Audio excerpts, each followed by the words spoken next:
Okay, right. Hey, it's Sick Boy from the Gaminganarchist Collective, and welcome to the Gaminganarchist Collective podcast. Here with myself, as always, Mr. Sam. How you doing, Sam? Grand Theft Auto. Hi!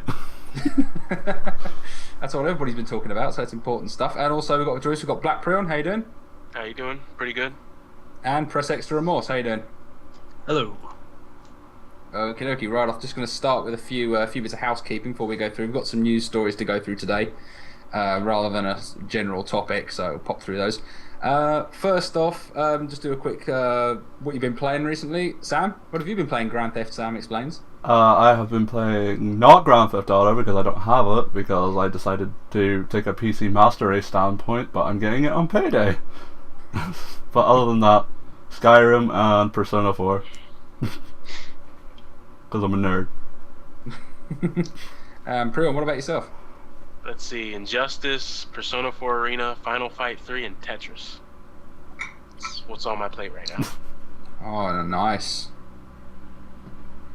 And what about yourself? Oh man, a lot of Rogue Legacy. A lot of Baldur's Gate. Oh, very nice. I could. Me and you are gonna get on just fine if you like Rogue Legacy, because that game is the best and worst game ever. With over 20 hours invested in it last week, yeah, I kind of like it. Kind of like it a lot. I just wish I wasn't so bad at it. Me too. I'm still stuck on the final boss. I can't get past him. I can't even get to the final boss. I can't even get past the first one. Well, you can grind in the game, actually. Unfortunately, my trait is ADD, so... You can grind for like 2 minutes. That's me done for the day. Yeah. Well, actually, myself, I have actually been playing Grand Theft Auto all week. Oh, believe me, I've seen your wife's tweets. Yeah, I haven't actually played that much on it, but it's you know, it's better than 4. I've got some enjoyment out of it. The one thing, I am definitely still going to do a review where I criticise the living hell out of it, just to get every single niggly point I can find, just to annoy people. But one thing I have to say is really fun. Like, if anyone's played through the game, there's a mission where you get introduced to Trevor. It's one of the last missions before you kind of get everyone together, and you're raiding the Lost from Lost and the Damned DLC. So you're raiding their camp and blowing up a load of their trailers, and all of a sudden, this running bike, this big hog, just appears in the middle of a crushed car, and just going so loud, just killed any other noise in the whole mission. And I was like, oh, I would get as far away from it as possible, and all I could hear is I was like, oh, this is fucking annoying. It just appeared, like, in the middle of it, not even like a car that had crashed, a junk car, like an actual background, just one of those completely dead cars you can't do anything with. And it just appeared in the middle of it, with the wheels just like free spinning, with no one on it, just out of the blue. Innovation. And there is the funniest thing, the stealth kills are hilarious. Because you crouch by literally, like, here's you walking, and then here's you crouching, okay? So you crouch up someone, and then you literally do an Austin Powers, and they die. One hit kill. It's absolutely fucking hilarious. Literally just walk around the city, ever so slightly crouching, and going up to a group of people talking, and just go, and then they die. I love front flipping at people in the middle of the street. Like, I've seen that, I was like, that's just going to be me all time I'm playing that. I'm sorry. Yeah, someone's brought up the torture scene there. Actually, it's worth bringing up, because I played it, and genuinely, it actually was less creepy than No Russian. It wasn't actually as everyone was going on about it, and then, to be honest, it didn't actually leave me kind of creepy at all. I didn't feel that like it was like, oh, it was horrific. It wasn't really. It just felt like, oh, they're doing a torture scene. It didn't actually have any kind of gravitas to it. Whereas the first time I played Modern Warfare 2, and I sat there and I was literally playing it in the dark with music up loud and the scene, and it was actually quite well done, really. And you watch it and go, oh, that is actually quite creepy. But with that at all, I was just like, yeah, just pull his tooth out. I think... now I'm going to electrocute his nipples. And it wasn't actually... I didn't think it was actually all that bad. Like, I think the people... Snake Eater. That's, eye getting pulled out. That's more creepy. I think the problem people had with it, though, is that you were forced to do it. Like, you weren't given an option whether or not that you could skip it. You have an option to not play Grand Theft Auto, I suppose, to be fair. Yeah. One of those games. If you don't want... my wife did actually ask. She's like, can you play it in a nice way? And I went... No. Well, what do you mean? I mean, I am going to kill people. I am going to steal cars. That's kind of the point of the game. If I didn't want to play that, I'd play a different game. If I didn't want to be able to just go around ganking everyone I saw, I'd go play Warcraft or something. Like, Yeah, if you're suddenly trying to reverse your digital moral bankruptcy while playing GTA. although the funny thing Never is, told literally, I find actually the most destructive thing I find to do in that city is to spill people's coffee. You are a terrorist. Starbucks cups, and you can make their coffee cups fall out of their hand. And I get this little moment of, yeah, you fucker. I can't speak trolled for it you, though. not real person. All of that passive aggressive office room rage from Sick Boy coming out. just spilling coffee. That's it. Yeah, what if you do want to go around people fires? You just can. It's just one of those games. You do whatever you want, and if you are picking something up from it, I would ask that you go seek some, other means. Yeah, it's like, can I play a game that's not killing people? So that just random people? Yeah, you can, but I just wouldn't play that. Maybe in that case, play LA Noire, where you lose points if you run people over. If you're deciding to develop a moral compass in video games, well, then you're playing the wrong things. Yeah, I've heard similar issues that people have had with. I mean, well, for one, I can't speak for GTA. I haven't played it yet. It's on its way from Amazon, so one of these days I'll get it. But I don't know. I just there's options, right? Like GTA isn't the game that you really go to if you want to feel good about yourself or helping other people. I just to bring up something similar. Hey, that game World of Warcraft, ever hear of it? There's this class called the Death Knight, and when you roll a Death Knight, your first 10 missions is pure obliteration, just slaying innocents. You're going around killing farmers and shit like that because you're a Death Knight. You're working for the Lich King.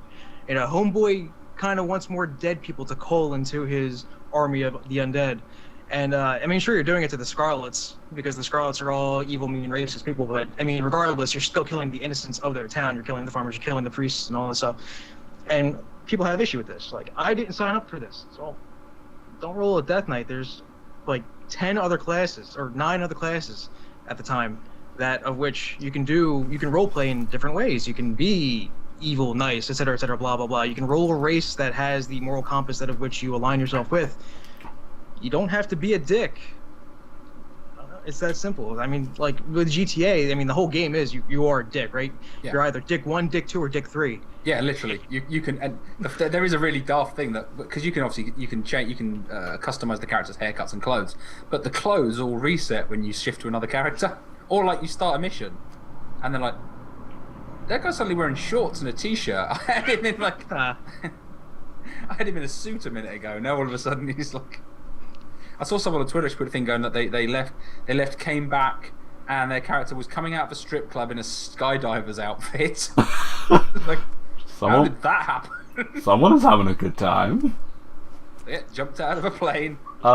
There was went one. To the strip club. There was one. I think they were talking about on a Let's Player I was watching. He was talking about how he switched to his character as they were getting thrown out of a building, and he was like, "Oh, I just like their haircuts," and I was like, "Okay." And then he scrolled up and it was the morgue, and I was like, I don't like what this is implying.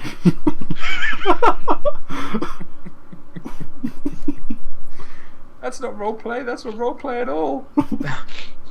You took my choices. The game makes your choices. Well, that's the thing. It's definitely a case of if you want to, if you don't want to play a game where you are just an unconscionable dick, then don't play Grand Theft Auto. That is the whole point of it. And that was with the original one. That's what I hardly ever. I got it as a kid on the PlayStation 1. I hardly ever played the missions. I just went around and tried to find any Buddhists that I could just goranga them with a skid. So you could took them all out in one go and goranga. And then I felt that was it, and I went about my day. That was my experience of GTA 1, pretty much. I remember when GTA 3 was the big new thing, and I was trying to sell it to my dad to buy it for me, and I was parading the terrible things that could happen. I was like, it's so cool. You can go around, you can hijack other cars, and then you can piss off those people, and then they'll hijack the cars back from you. It's so crazy. You know, my dad's like, I don't know about this. We need to That talk. sounds morally bankrupt. Right, so, like, you don't, if you're, I don't know, boggles my mind. If you're jumping into that game thinking that you're going to be anything else other than, like, you know, a terrible human being, then torture sort of seems light compared to everything else that you can do in there. Oh, and have you heard about people bringing up the whole animal cruelty in GTA 5? Yeah. Red Dead Redemption, I accidentally ran over a dog and then skinned it to try to make myself feel better. Like, maybe if I skin the dog, I can sell its pelt and then it'll be worth a lot. Turns out it's only worth $5. I felt so terrible for killing that dog, but hey, where was that pet institution that likes to protect digital animals? Yeah, well, so when Peter did it with, they did it with Pokemon, they did it with Mario. They're like, Mario skinned the giant tanuki and wears it on it. Yeah, he's gone and found the little rodent in Japan. Those toenail shells gotta come from somewheres. Oh yeah, there's Peter. Yeah, it was Peter with the other things. This one wasn't Peter. This was some unknown group. Yeah, IDR or something like that. Yeah, I know, because it was Peter. They've gone after Assassin's Creed, because they know a blockbuster when they see one. They got Grand Theft Auto, or they've got Assassin's Creed, and they're like, yeah, that one. That's all the kids like Assassin's Creed, don't they? Have you seen? I'm gonna go whaling. Have you seen PETA's parody games when they be taking shots at some of these games? They're infinitely worse than anything I could possibly imagine. I saw one of Cooking Mama. Hey, don't insult. It's a comment here again. Don't insult Peter. It brings jobs to poor Flash game designers. Yes, it does. There's one guy sitting there going, "Please, let's find another game." Oh, did you know that there's this? It's like, oh, don't tell him stuff. You know, oh God, don't. You know, I'm glad that both Peter and Anita Sarkeesian hasn't found The Witcher yet. They'd be going mental. Yeah.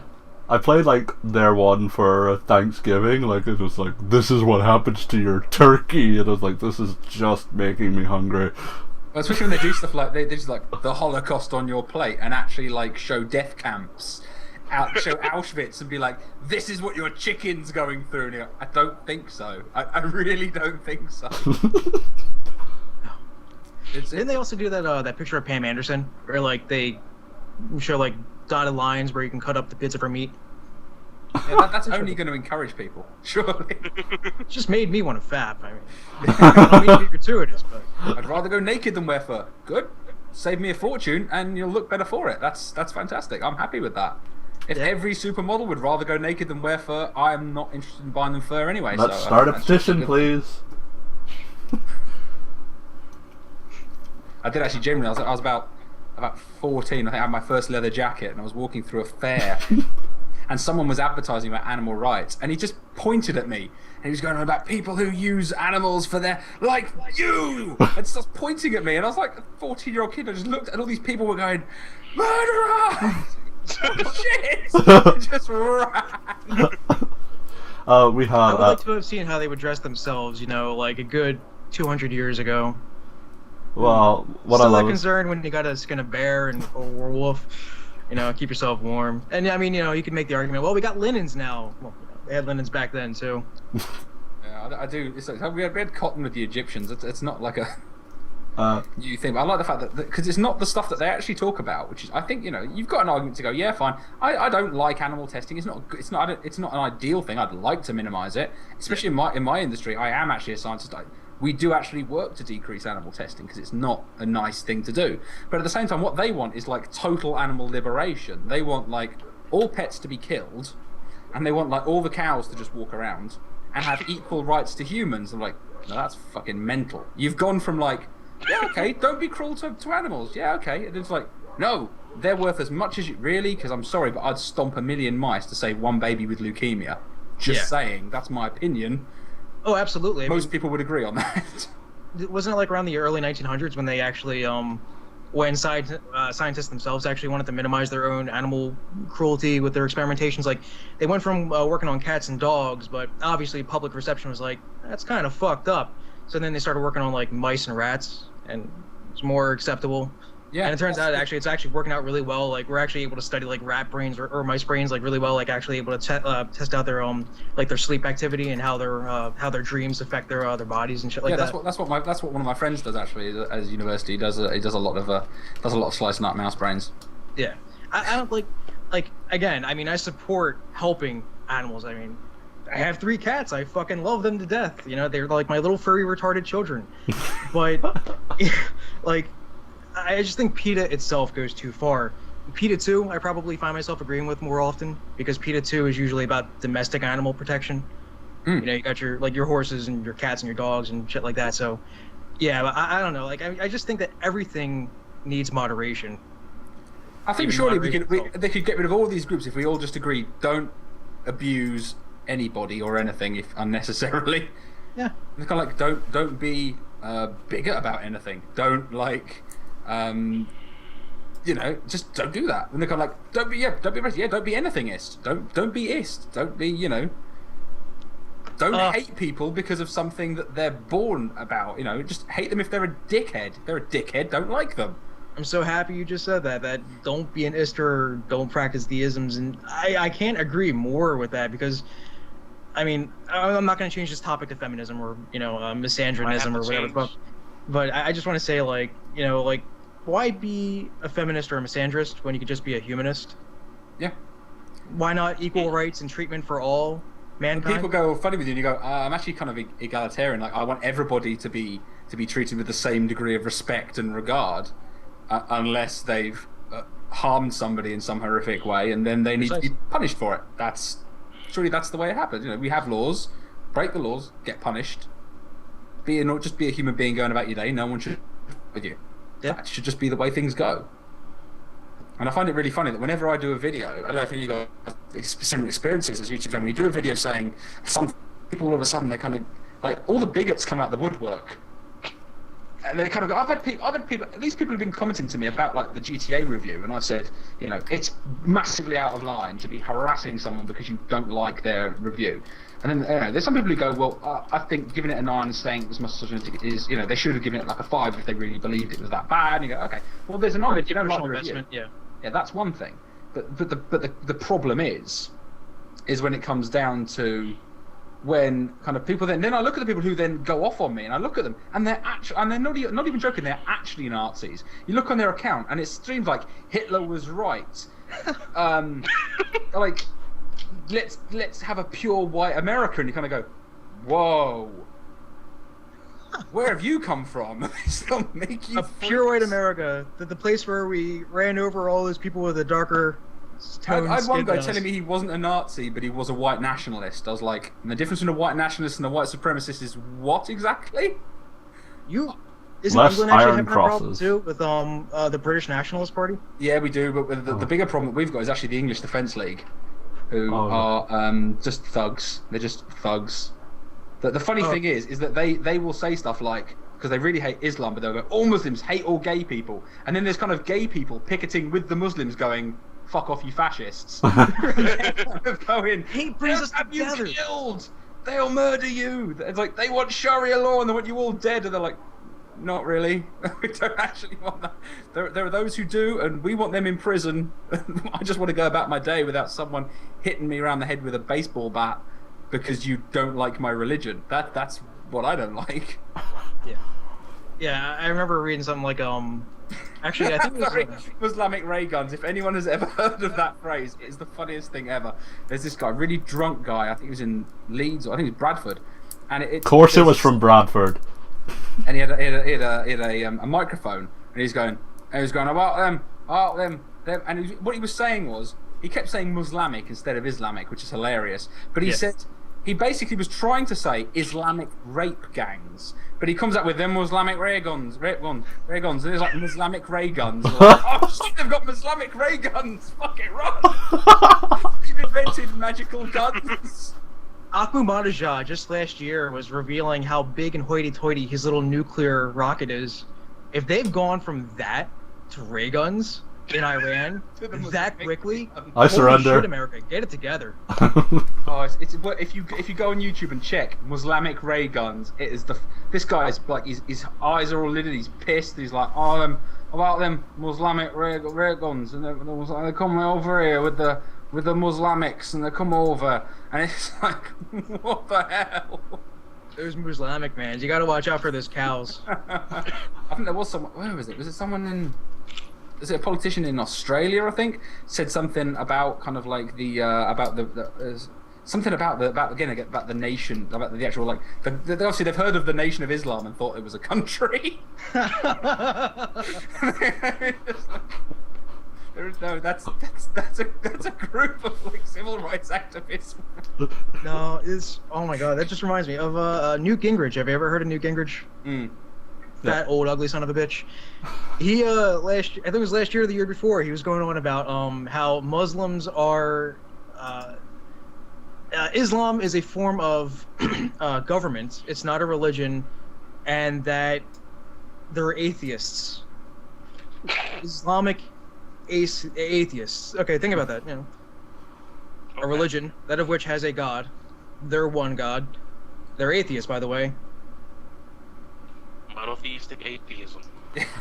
I was so dumbfounded. I almost got like a nosebleed that day. It was the dumbest fucking thing I've ever. I've spent a lot of time like trolling these kind of like these like proper like right wing kind of like hate mongers, and they're always kind of like, you know, they'll say, for example, they'll pick it up, they'll hate Muhammad Ali because he was a Muslim, and you're gonna go, really, you dickhole. But anyway, they'll go into all things, and then they'll go, anyway, it's not even a religion. They worship the moon. Because the flag, because the crescent moon flag of Islam is the green flag with the crescent moon on it, and they're like, they worship the moon. And you go, no, they worship the same god that Christians worship. And they're like, no, they don't. Yeah, they kind of do. It's the same god. It's damn people are worshipping the Moomins as well. No, it's not. Yeah, it kind of is. It's like... If we're going to go on about purity, it's I live in New Jersey, right? And New Jersey is right next to Pennsylvania. And Pennsylvania, there's a section that's a Bible Belt. It's mostly like in the center. And in this area, they have very, very hardcore Protestant Christians. And these hardcore Protestant Christians think that Catholics are polytheists. They think that Catholics, because they have the saints, that each saint is a god. And the Trinity as well. That's like three gods right there. Right, the Holy Trinity. Right, yeah. That's hilarious. So are all is the that kind of cardinals around? gods now too? My aunt lives in Scranton. She actually had somebody who adopted. They were a white family. They adopted a little black boy. He had some like bad home, and they adopted him. And this was in like the 80s. And someone burnt a crucifix on their front lawn. And I go, shit, that is still a thing. Like, time to get out of here. yeah, they were like, yeah, we're like, yeah, we're going to Connecticut. We're not having this shit anymore. Yeah, fuck that noise. Yeah. Sorry, we're going up to New England. This is bullshit. Time to go a little bit more north. Paddle faster, gentlemen. I hear banjos. That sounds like the best joke ever. Holy Trinity. Three gods walk into a god. Also, I suppose we best go through some of these news topics before it just becomes a random religious freedom rant. I'm already seeing the comment section here. It's dead funny. Yeah, it's worth going into. While we started off going on GTA, there's a couple of articles here that are worth looking into. One of them is an interesting one. Again, they're both kind of the same thing, but they're both about kind of appropriateness of children and violence. But one of them, did anyone see that there was an article done by a manager at a video game store in the US, and he wrote an open letter basically saying, do the right thing. It's titled, I sold too many copies of GTA to parents who don't give a damn. And I'll just read out a bit of it for this. It says, dear parents, we need to talk. There's something that's been eating me for a while, and I've had enough. I've been working in video game retail for almost 10 years now. I love my job. Some of my best memories begin with loving, bewildered parents walking into the store, naive to the gaming world but eager to learn. I find myself talking to them about the platform choices, game franchises, and getting started online. I then enlighten them about my own gaming experiences with my kids. This approach has got them interested with their children and encourage them to play games alongside their kids. There's no better feeling than a happy parent returning to my store pleased with the previous advice and wanting more product. So with the new Mario, Little Big Planet, Pokemon, or any kid-friendly game comes out, I'll be there, excited to sell the game to your kids. The Entertainment Software Ratings Board rates these games as being appropriate for kids. Was it your son that came in with a giant jar filled with change to buy Minecraft? He was a couple of dollars shy, but don't worry, I covered it. His look of excitement ran out of the store with more than enough to cover the shortfall. Now, you know the best part of my job. Let me tell you about the worst part. Every week, new M-rated games are released. Some more M than others. I've no problems with letting my kids play M-rated games like Halo, Skyrim, and Fable. Then there are games like Duke Nukem, Saints Row, and Grand Theft Auto, which are the very reason I'm writing this letter today. Last week, my store sold over 1,000 copies of GTA 5, to at least 100 of which were sold to parents for children who could barely see over my counter. Over the years, I've watched the size, story, and graphics of games evolve to provide better player immersion and realism. It's true of all kinds of games, including M-rated games. When I recite the phrases from the ESRB ratings box on the back cover of an M-rated game, and it goes straight over your head. I feel the need to be more specific, so I mention things like the game having a first-person view of half-naked strippers, or the game has a mission that forces you to torture another human being. In response, I often hear things like, "Oh, it's for my older son," or "all his friends already have it." Then I wonder to myself how often the youngest child watches the older son playing, and if all his friends would jump off a cliff. I don't tell you these things because I don't like your parenting style. It's because I want to look a little Timmy there in my store. I can't help but picture him as a little boy sitting across the table from my daughter in their first grade class. Now this is where those of you who are not parents will sound off with you should let them judge, or "I killed hookers in GTA 3 when I was 5 and I turned out fine." That's great. I accept your opinion, although when my daughter comes home from elementary school crying because someone called her a bitch, you might change your tune. I love the things that people like Mike from Penny Arcade are doing to educate parents about game ratings and games that are good or bad for kids. I love that the ESRB has been pumping out more advertisements to raise awareness of games ratings. I just ask you to look at the box, ask for associate for guidance, or just be more involved. Lastly, when I tried to describe the content and warnings of an M-rated game to you, please don't ignore me and nod while scrolling through your iPhone. We're there to help. Man makes some great points. Yeah, I think it's an interesting one. I mean, that's the thing. I mean, for all of us here as gamers, it's kind of a hard one because I played the most violent games of the time. As I said, I played Grand Theft Auto 1. I was too young to play Grand Theft Auto, really. I wasn't 18, but it was a top-down, pixelated game where you could see someone's head and, you know, not even to, it was nowhere near, obviously, the degree of something like Hotline Miami, which is, frankly, for the pixelated art style, pretty brutal. Well, you're right about that, though. I mean, like, we were also playing games like Splatterhouse and, like, Duke Nukem 3D, right, when we were younger. And I gotta be honest, like, I find... I guess I can't really, like, speak from, like, a child's point of view from today, right? But I sort of find a lack of validity in immersive graphics because, this is just speaking from my own imagination, back then, or at least most of us had enough of an imagination to actually picture this stuff going on in a superior form than just the simplistic 2D graphics or, you know, Mode 7 3D. But then again, at the same time, I mean, I don't disagree with him. I actually think he's completely correct. I think that, you know, the parenting is a responsibility. But then again, at the same time, it's really easy to preach that, especially for someone who's not a parent. So. What about you, Priam? What's your thoughts on it? Well, it seems like a lot of people, and this is not just in video games, or it's all about all entertainment mediums. A lot of parents seem to think that entertainment is what's supposed to be raising their kids and not themselves. They'll put their kids in a room, be like, "Here you go, Timmy. Here's Halo. Here's some porn. Here's the internet. No sanctions. You just be good for 8 hours and shut up while I go watch the game." And that's about it. Parenting 101 right there. The shut up bubble, yeah. Oh. I have the approach with my 3-year-old niece. I mean, she loves to play games, and fair enough, she wants to come in and sit and watch me play a game. And like, she's like, "Are you doing killing?" And I'm like, no, I'm not doing killing. And then she'll want to play, and I was like, I'll only let her play games that it is like not in your face about it. Like, I'll let her play something with zombies in it that isn't too graphic, but I'll sit there the entire time, and then I'll take it off her when she's not playing well enough. I mean, the one thing, it's fair to say that for all the games out there, for all the adult games out there, I think any kid would have more fun with Katamari than they would with, like, GTA 5. Oh, definitely. Just like, here, just pick up shit and roll a ball, and it's really good. Do it, it's fun, it's addictive. Do that, you know, or even you know, there's so many games that are. I mean, I get that it's parent choice, and I get that it's whatever's right for your kid, because some kids obviously can handle more mature content. Some enjoy it, some don't. But I think most parents, and I'm not a parent, but parents will refuse to accept in general if their kids messed up. Now, my wife's a teacher, and she's dealt with some kids who have been really messed up, and she has to kind of like, how do I explain that I think your child's a sociopath? Because they actually talk about murdering birds and like they've pulled wings off birds, and that that they're 5 and they talk about their erect penis, and you kind of go, okay, this kid's fucked up, and you try and expect your child has some emotional. Maybe they need to. No, there's nothing wrong with my child. You go, really? Because they've just told me they like pissing themselves because they enjoy the feeling of the warmness going down their trouser leg. That tells me there's something fucked up with your kid. You might want to look at it. You know what I liked? Running down hills. My child's fine. Like, really?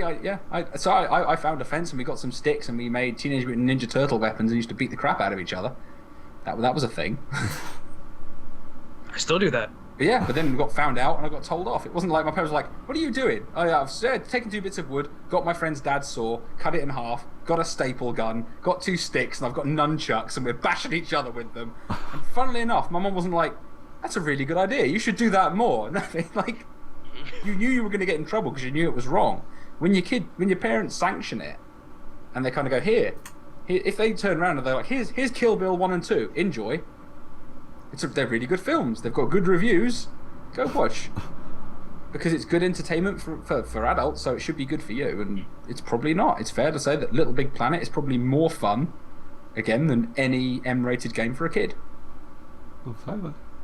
But plus, I mean, you know, to be honest, like, a lot of people want to, like, again, I agree with this what was it, the GameStop employee that wrote that letter? He doesn't say what store. I think it's an anonymous letter sent to Kotaku.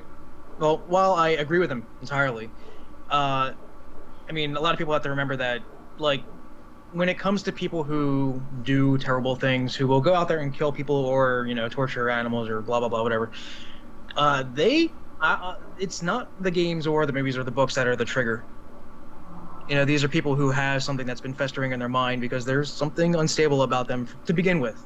They were born unstable. You know, I mean, granted, yes, you can teach someone to become a horrible person. You know, in fact, it was very common, you know, hundreds of years ago, to, like, brutalize people mentally, to turn them into fucking monsters and then put them out in the field and have them go kill people for you, you know? Like, it was a thing. So, when it comes to, like, the video games, right, I like, if you have a child that's going to become, actually, you know, that's almost a defense for, very loosely, by the way, I'm not actually saying that it is, but very loosely, this is a defense for letting a kid play a game like this, because then you could actually sort of find those problems earlier. And if they're coming to teachers and confessing this, if they're actually confiding in, you know, teachers such as your wife, and actually coming out about this, that's good for the sake of, well, themselves, their parents, and society. I mean, like, because then you could actually, I don't know, put them in some sort of program, study them, you know, help them deal with it in a fashion where they won't end up being a terrible human being one day, you know?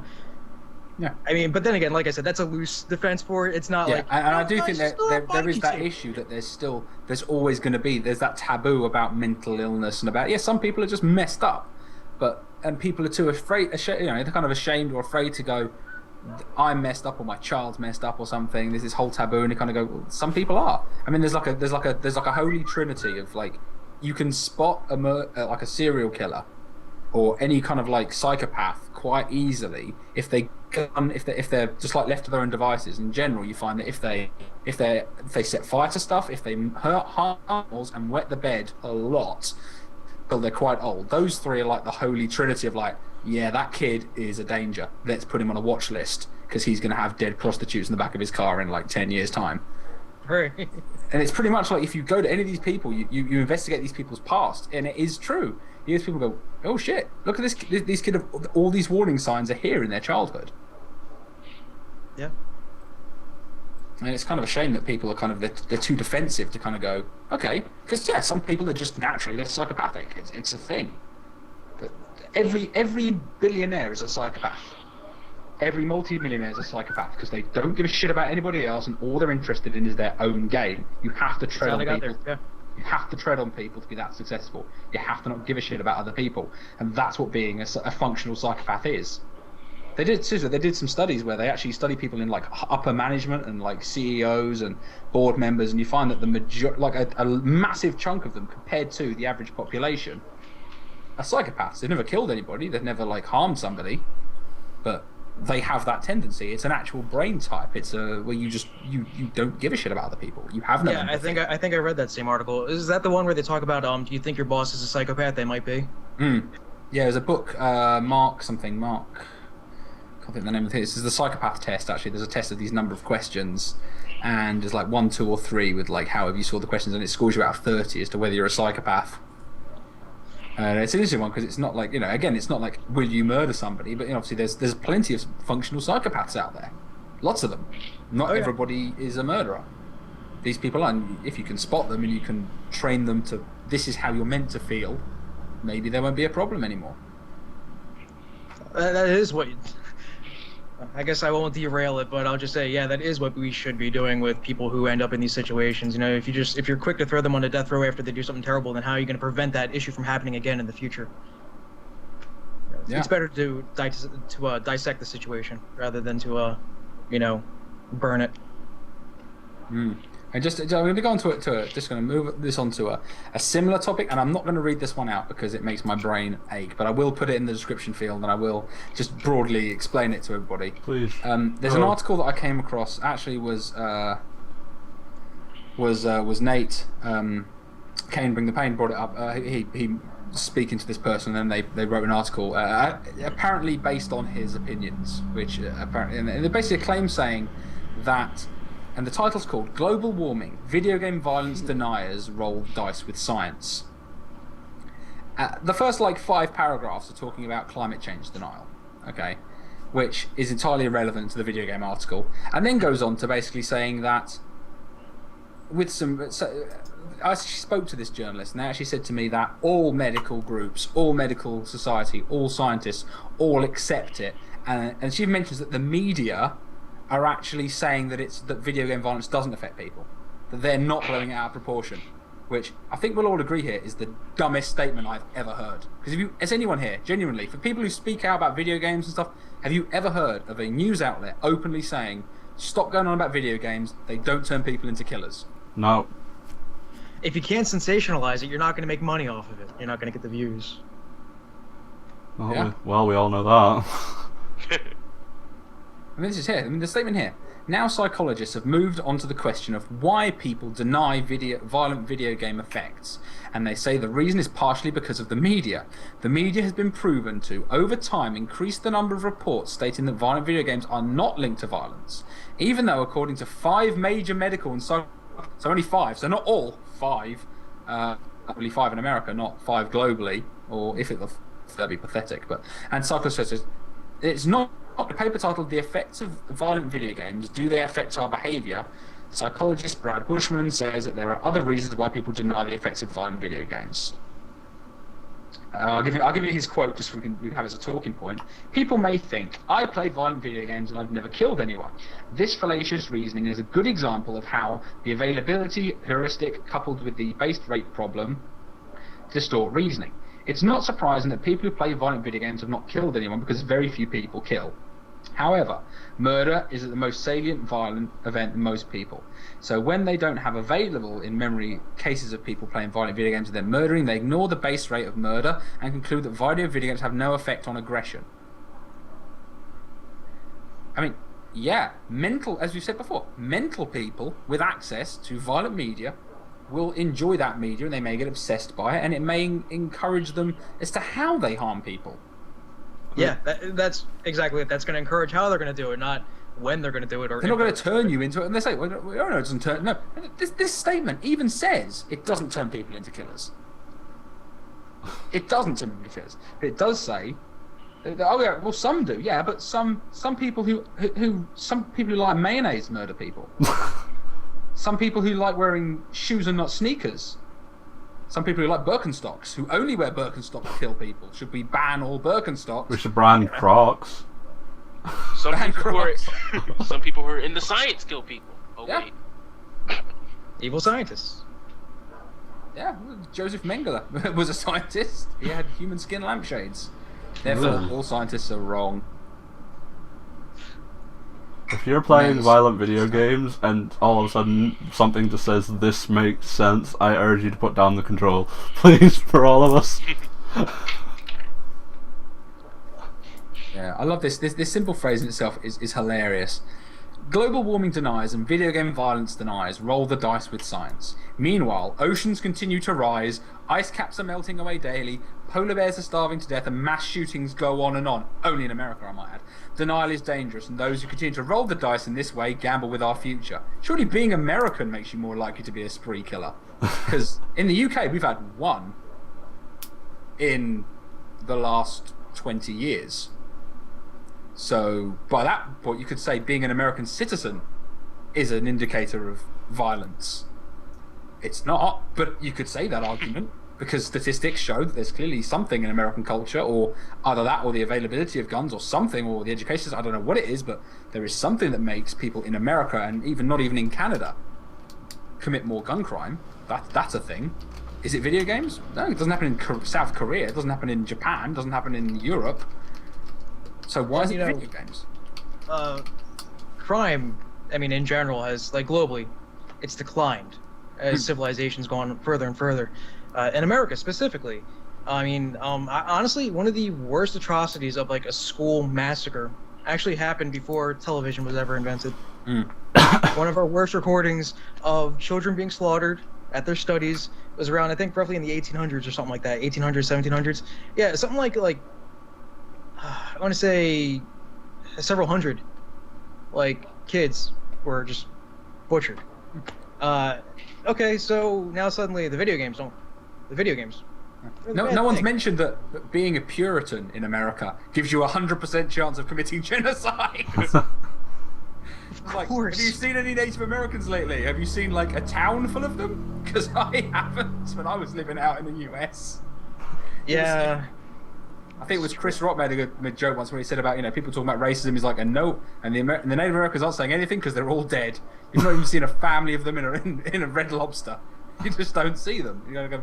It's sick, but it is true. It's like, unfortunately, that is kind of the nature of any country that's kind of formed by mass immigration. Because let's face it, that's what America is. It's a melting pot of mass immigration over like 200-300 years. That is what it is. Because the people who were living there natively are mostly dead. Those who aren't have casinos. Yeah, the ones that were living here natively, well, as you said, mostly dead, and the rest of them spread to Canada and Mexico. And then the Spanish raped them. They can't catch a break. Ooh. They can't catch a break. It sucks. This is turning into a deeply political podcast. I like it. I'm just going with history. I'm not going with politics. Yeah, it's true though. It's a one that people don't look at the bigger picture, and to say that it's video games, because I mean, when Mark Chapman shot John Lennon, they were going on about Catcher in the Rye makes people murderers, because he had a copy of Catcher in the Rye. Have you read Catcher in the Rye? It's fucking boring. I know it's a classic, but it's fucking boring. It's dull. I'm so bored I could kill my favorite person. Go out and kill a rock star. This is bullshit. It's like, sorry, it's not that. I mean, but no one's ever cited, say, the original book Fight Club to cause turn to psychopath, or American Psycho, which are actually about real life, this disconnection from reality. Doesn't the book of Fight Club actually have a recipe for explosives in it that they left out from the movie audience? They changed it from the movie because it is accurate. Yeah. It's like people who read books are smart enough not to know, not to make them. They know this is wrong. It is actually it's a very, very small book. It's worth reading though. It is good.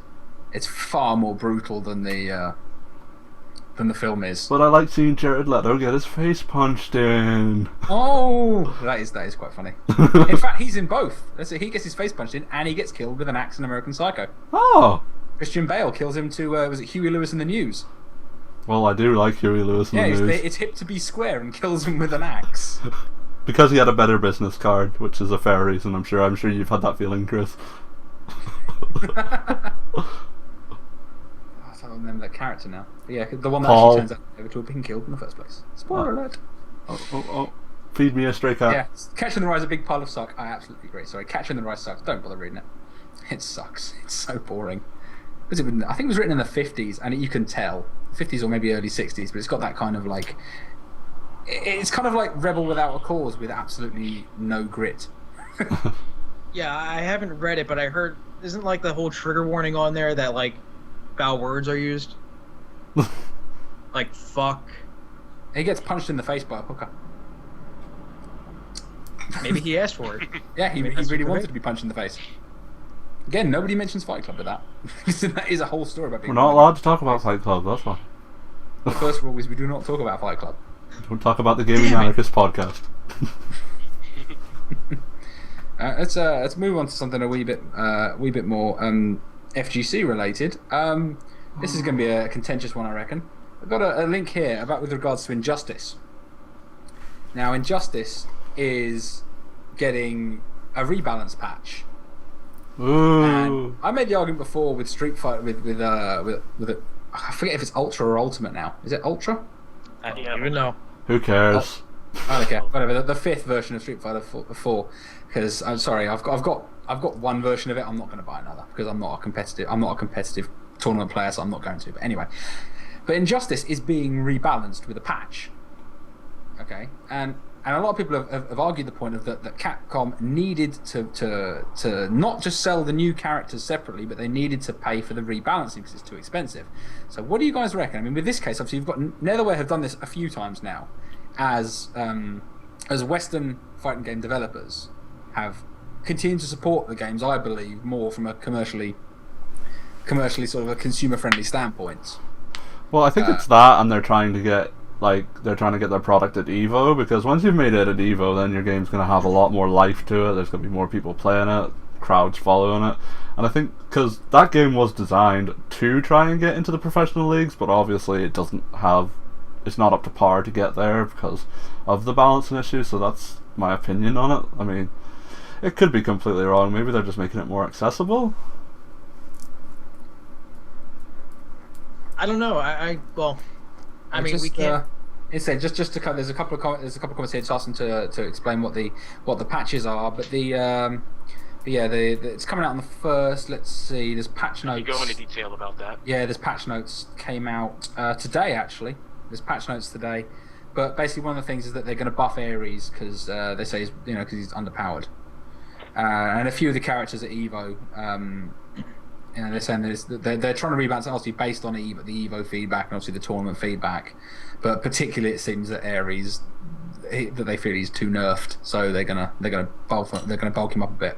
Could be like League of Legends. They change every character every week. It's exciting.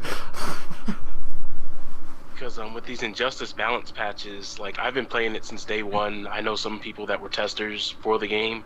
So basically what happens is they have the testers and they tell them the flaws that they thought they had day one.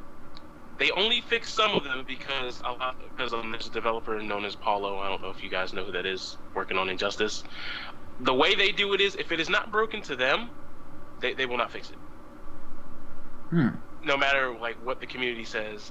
The community may say a couple of things and hint at it, and they'll talk about it because I don't know if you guys have followed anything on Test Your Might, but I could pull up some of the articles. There's actually some of the stuff on the Twitter feed where they've been teasing buffs for like the past month about this patch instead of just working on the patch. They throw some stuff out there and they have a little about 8x10 photo talking about here's some of the things you're going to get in the next balance patch, as if they're just trying to bait us and hype us up for the patch. And they've been doing this. They're just like, does this work? They're not liking it, Bob. What do we gotta do? Does this work? Damn, it's still not working. What do we gotta do? We gotta give them something juicy. And then they just kept doing that for like the past month, and then we finally get in the patch. But today they released the patch notes a week before the patch comes out to be like, I hope this is what you want. You have a week to get adjusted to it, even though the game patches aren't out. This is an announcement of the announcement. Here you go. And now you have people on all the Injustice forums talking about, oh, this is going to be this is going to be this. And out of all the fighting games that I've played recently, that is the most unbalanced fighting game I've ever took a part of tournament-wise. Due to the fact that, because I don't know if you know about their interactable system. Mm-hmm. Different characters have different powers as it pertains to grabbing stuff out of the background. Superman can grab something out of the background and throw it at you, hit you for 30%. Some characters just bounce off the object because they're acrobatic, while he just hurls the thing. So I didn't know. I don't know because I've actually not. I was asking my hands on Injustice, and I would have thought because they've changed, because they have the three main types, aren't there? There's the tech, the speed, and the strength. Yeah. I would have thought that when it comes to these kind of specials, that they'd do the same amount of damage, but they'd do it in a different way. Surely that's the whole point, because you can't balance Superman with anyone. Because acrobatics, they don't do any damage off of most interactables, other than sometimes they can go to the top of the stage and do a dive kick. But that dive kick is not unblockable. You can block it. Superman throws it at you. It's unblockable. It does splash damage. It hits you for 20 to 30% depending. Sometimes objects respawn, so it's like, oh, I'm Superman. I'm going to camp this portion of the screen. You got to me. Congratulations. I'm going to hit you with the splash damage for 30%. You're going to be sent full screen. Good luck trying to get back in. That's mad. I mean, because I always thought, because obviously when they showed with the demos, and they showed obviously Superman picking up the car and lobbing it at you, but obviously the Batman would detonate. He detonates the car, doesn't he? Yeah, Batman can detonate the car, but is that at least a similar? It's a similar effect, yeah. But at the same time, surely can you not have, like, I don't know, could they not have done something clever where the acrobatic person, I don't know, runs you over with the car or something? They don't just run over the character. I mean, granted, that's not going to damage Superman, but you have to play these games because it's like with Ultimate Marvel versus Capcom. It's like, how do you balance Galactus and Hulk? You just don't. Let's see how Captain America does against Hulk. Oh, he's dead. Because some of the things that happen in Injustice is like they have a trait system, which is kind of like their way to make the fighting mechanic more advanced. So you'll have certain characters like, okay, my power is I can juice up as Bane, get Venom, and at that point I have armor on a lot of my moves. But then you have Superman who's like, oh, by the way, my trait breaks armor, all of my moves. So you can essentially make Bane's trait useless by like, okay, and it wouldn't be bad if it was just physical attacks, but no, it's his projectiles. Superman's projectiles do 13%. I've never seen a projectile do that much damage, ever. He doesn't need meters. That sounds like it's like the Deadliest Warrior game, where you could get one projectile would just be 100% if you were lucky. And you could I swear they should bring that game to Evo. That'd be so funny. Just to bring Deadliest Warrior to Evo. The only thing good about that game is watching other people play it terribly, because it's hilarious. It's really funny. It is dead funny when you get the pirate and he's like, it's drunk pirate. Fuck you. He farts and falls asleep. It's just dead funny. I love it when you just throw the bomb behind them and you just block and they explode and you're like, I win! It's the most unbalanced fighter ever, but it's surprisingly fun to play. You could just like, as a Spartan, just one spear to the head and like, oh, I've decapitated him with the spear. How did that happen? Shut up. Just enjoy the gore. If you've played like the Legends, the sequel to that, they have this system, this grapple system, where you have to press 3 buttons. If you get them in the head, that's them instantly dead, but if you get them in like the arm or the leg, that'll break their arm or the leg. But if you go for that same limb again, that means you kill them, so that's like 2 spots which are insta-kills, so there's like no point of even trying. Have you guys seen actually that Chivalry's new game is going to be a Deadliest Warrior game? Oh no. Yep. Aren't they like taking classes out or some shit like that? It's like, now you can build your own class like Call of Duty. Like, really? Can you not? Yeah, I've seen that. There's the customer host. Can you not just have, this is your standard samurais versus your standard Spartans? The whole point is a drunken pub conversation, surely. Here they're going, who'd win? Did anyone ever see, which Deadliest Warrior, the best thing they ever did Deadliest Warrior was the IRA versus the Taliban. It was the funniest thing I have ever seen. Genuinely, look it up on YouTube, it's on there. It's hilarious. And they're literally in a car park, and it's the Taliban versus the IRA in their little balaclavas, and the Taliban in headcloths with like grenade launchers and shit. It's so funny. Oh god, I see somebody talking about Killer Instinct. Don't go there. Oh, Killer Instinct. Please don't go there. I see. Again, it's one of those things because no one has. I mean, just to say this, I don't believe a playable beta of Killer Instinct has been available at any event, as far as I'm aware. No, it's been available at EVO, the Fall Classic, and it's been at some other major. I don't know if it's going to be an AWA, which I'm going to, but it's been at about 3 or 4 events so far. Oh, okay. But I mean, also it's been at E3, but that's private access. I think that's one of the things that I mean, that's the people who, because obviously it's a thing that's it's worth talking about when it comes down to video game fanboyism is one of, because I mean, I'm a fan of a lot of things, but you see a lot of fanboyism. Certainly, if you do anything on YouTube and you make comments about stuff, people will lose their shit if you have an opinion is against something that they like, even if it's valid. It's weird that they'll because I know I've seen a lot of people when I've made comments when it first came out with the whole Killer Instinct thing, and the first idea was that it was entirely free to play and that there was no thing to pay for the whole thing, and even then I was like, I had the original Killer Instinct and this just doesn't float my boat. And saying that, and then a lot of people were going pretty mental about it and go, no, Maximilian set you right, this is going to be amazing, and go, oh, I don't know, I've not played it. Here's the thing about the FGC that I've noticed. I've made like 3 videos on this subject. You could say something right now, and you could be completely right. It does not matter. They will hate you. Someone who's popular already in FGC could say exactly what you say and not even give you credit, but can say everything word for word. Brilliant! 5 out of 5 stars. He's a god. Ladies and gentlemen, I bring you Maximilian. And these events can happen hours apart. I've seen it happen. Because one day I posted a video talking about my current gripes with some of the things that go on to FGC. I get shit posted. My post goes into the garbage dispenser. Someone makes a tweet about it, about saying the exact same things, and he's make a bunch of Twitter feed. It gets front page, and everybody's like, "Good job, congrats." Did any of you guys see events status get called out over his comments on the FGC? Yeah, that was one of the same people that had something to say about my video. What was his name? Was it Black Shinobi or Are you something? talking about Yeah, the Black one where Shinobi, the he Charlotte went team. out to the street? Yeah, because he was at Summer Jam at the time. That was so fucking funny. That video cracked me up. When I just messaged him, was like, that's hilarious. Because watching that, just like all of a sudden, I was just sitting on a Sunday afternoon, just sat on YouTube sitting, and I just saw his video with like, right, you want to call me out? I'll meet you in an hour, bitch. I was like, but the funniest thing was, Sam, what was your first video experience of hearing about Main Event? Well, I heard Main Event was like into the fighting game community, and then I'm just like, okay, I'm gonna give him a look. You, me, 1 hour, no! Just like, okay. You're going, I'm a little concerned. Is this guy like, no, that's him really pissed off. He's a lovely guy. And then every video after that is just him screaming about the FGC, and I'm just like, I'm just gonna stay silent on this. Oh, that was hilarious. I love the fact, especially the fact that he stopped to the street and was like, do you know Black Shinobi? Do you know him? Sorry? Oh, no, no one knows you. No one knows you. I'm out in the streets. Nobody in the street knows who you are. Shocking. That was genuinely one of the funniest moments of YouTube. It was like a live, spat. It was fucking hilarious.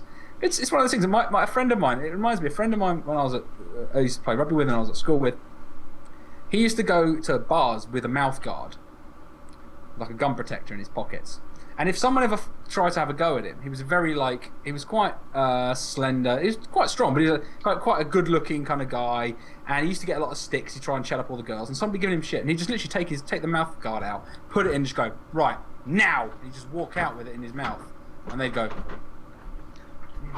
I'm not. And they'd all bottle it because he's like, oh god, he's crazy. He's just called me out for a fight just because he's said the slightest thing. And they'd be like, oh no, mate, no, it's okay. Here, listen, let me buy you a drink.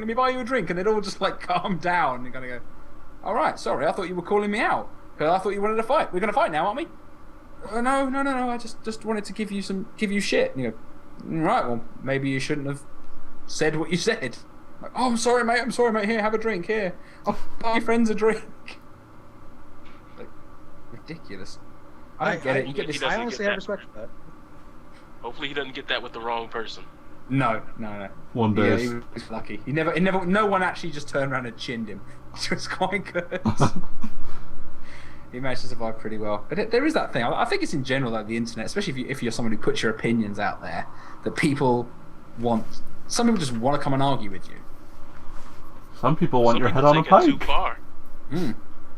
Because when I play on the Xbox 360, and some people know I play on the 360. But then I was like, given what I've seen here, the PS4 definitely is going to have my money next time. And then somebody comes on my video saying, you're a turncoat. A turncoat? That is a term I haven't heard in who knows how long. I guess I'm a communist now. Okay. For the people. Sony Illuminati. Yeah. We're all for the Illuminati here on the Gaming Anarchist podcast, by the way. Freemasons, Illuminati, mole people, everything. We are the gay elite. Join us. Oh, it is cool stuff. You do get people who just they do, I suppose, and that's always the question you've got to ask yourself is how much do you make yourself available, especially because if a video gets any level of a lot of people watching, you have to kind of play that. How much of myself do I want to make available to these crazy people? Because some of them are fucking crazy. That's why I didn't use my face for the longest time. Yeah, some of them genuinely. I mean, I didn't start because I actually, to be honest, the reason for me was I felt that we're calling this channel the Gaming Anarchist Collective was kind of meant it was going to be anonymous. That was the original point of it. And then I realised that actually the first time I did a video, I was really pissed off. And actually, it was about Main Event, and it was about Devil May Cry, and it was about people who were calling him a terrorist. And then they started calling him a gangster. They said he was, I can't remember the word they were using. I use urban. So these words like that, you kind of go, you mean, what are you basically saying? Hey, you think you're a him. gangster? Like, what you're saying is you've got a problem with his colour, because that's what you're saying. You're kind of saying, you're just trying not to say that. And then some people just came out with just racial abuse, and you go, oh, okay. You people are dicks. That was the first time I got on camera, because I just thought, you know what? So he flows with his punches, though. Have you seen his comments where he responds to that? Like, someone blurts out that word, and he's just like, "Oh, that's me," blah blah blah, and then he just rolls with the punches, and he just completely fucking owns them. Yeah, I love he's like, "That's funny. That's funny because that's nice. Interesting that you'd bring ignorance into this conversation, you fucking fool." Oh yeah, there's people who called him racist and all these kind of things. Just a comment there to remind me. And I just got on video. I was so pissed off, and I found that obviously that got much better traction. I was like, actually, yeah. Then I put my face on there, and now I just don't care because people come along. It always happens. People come along.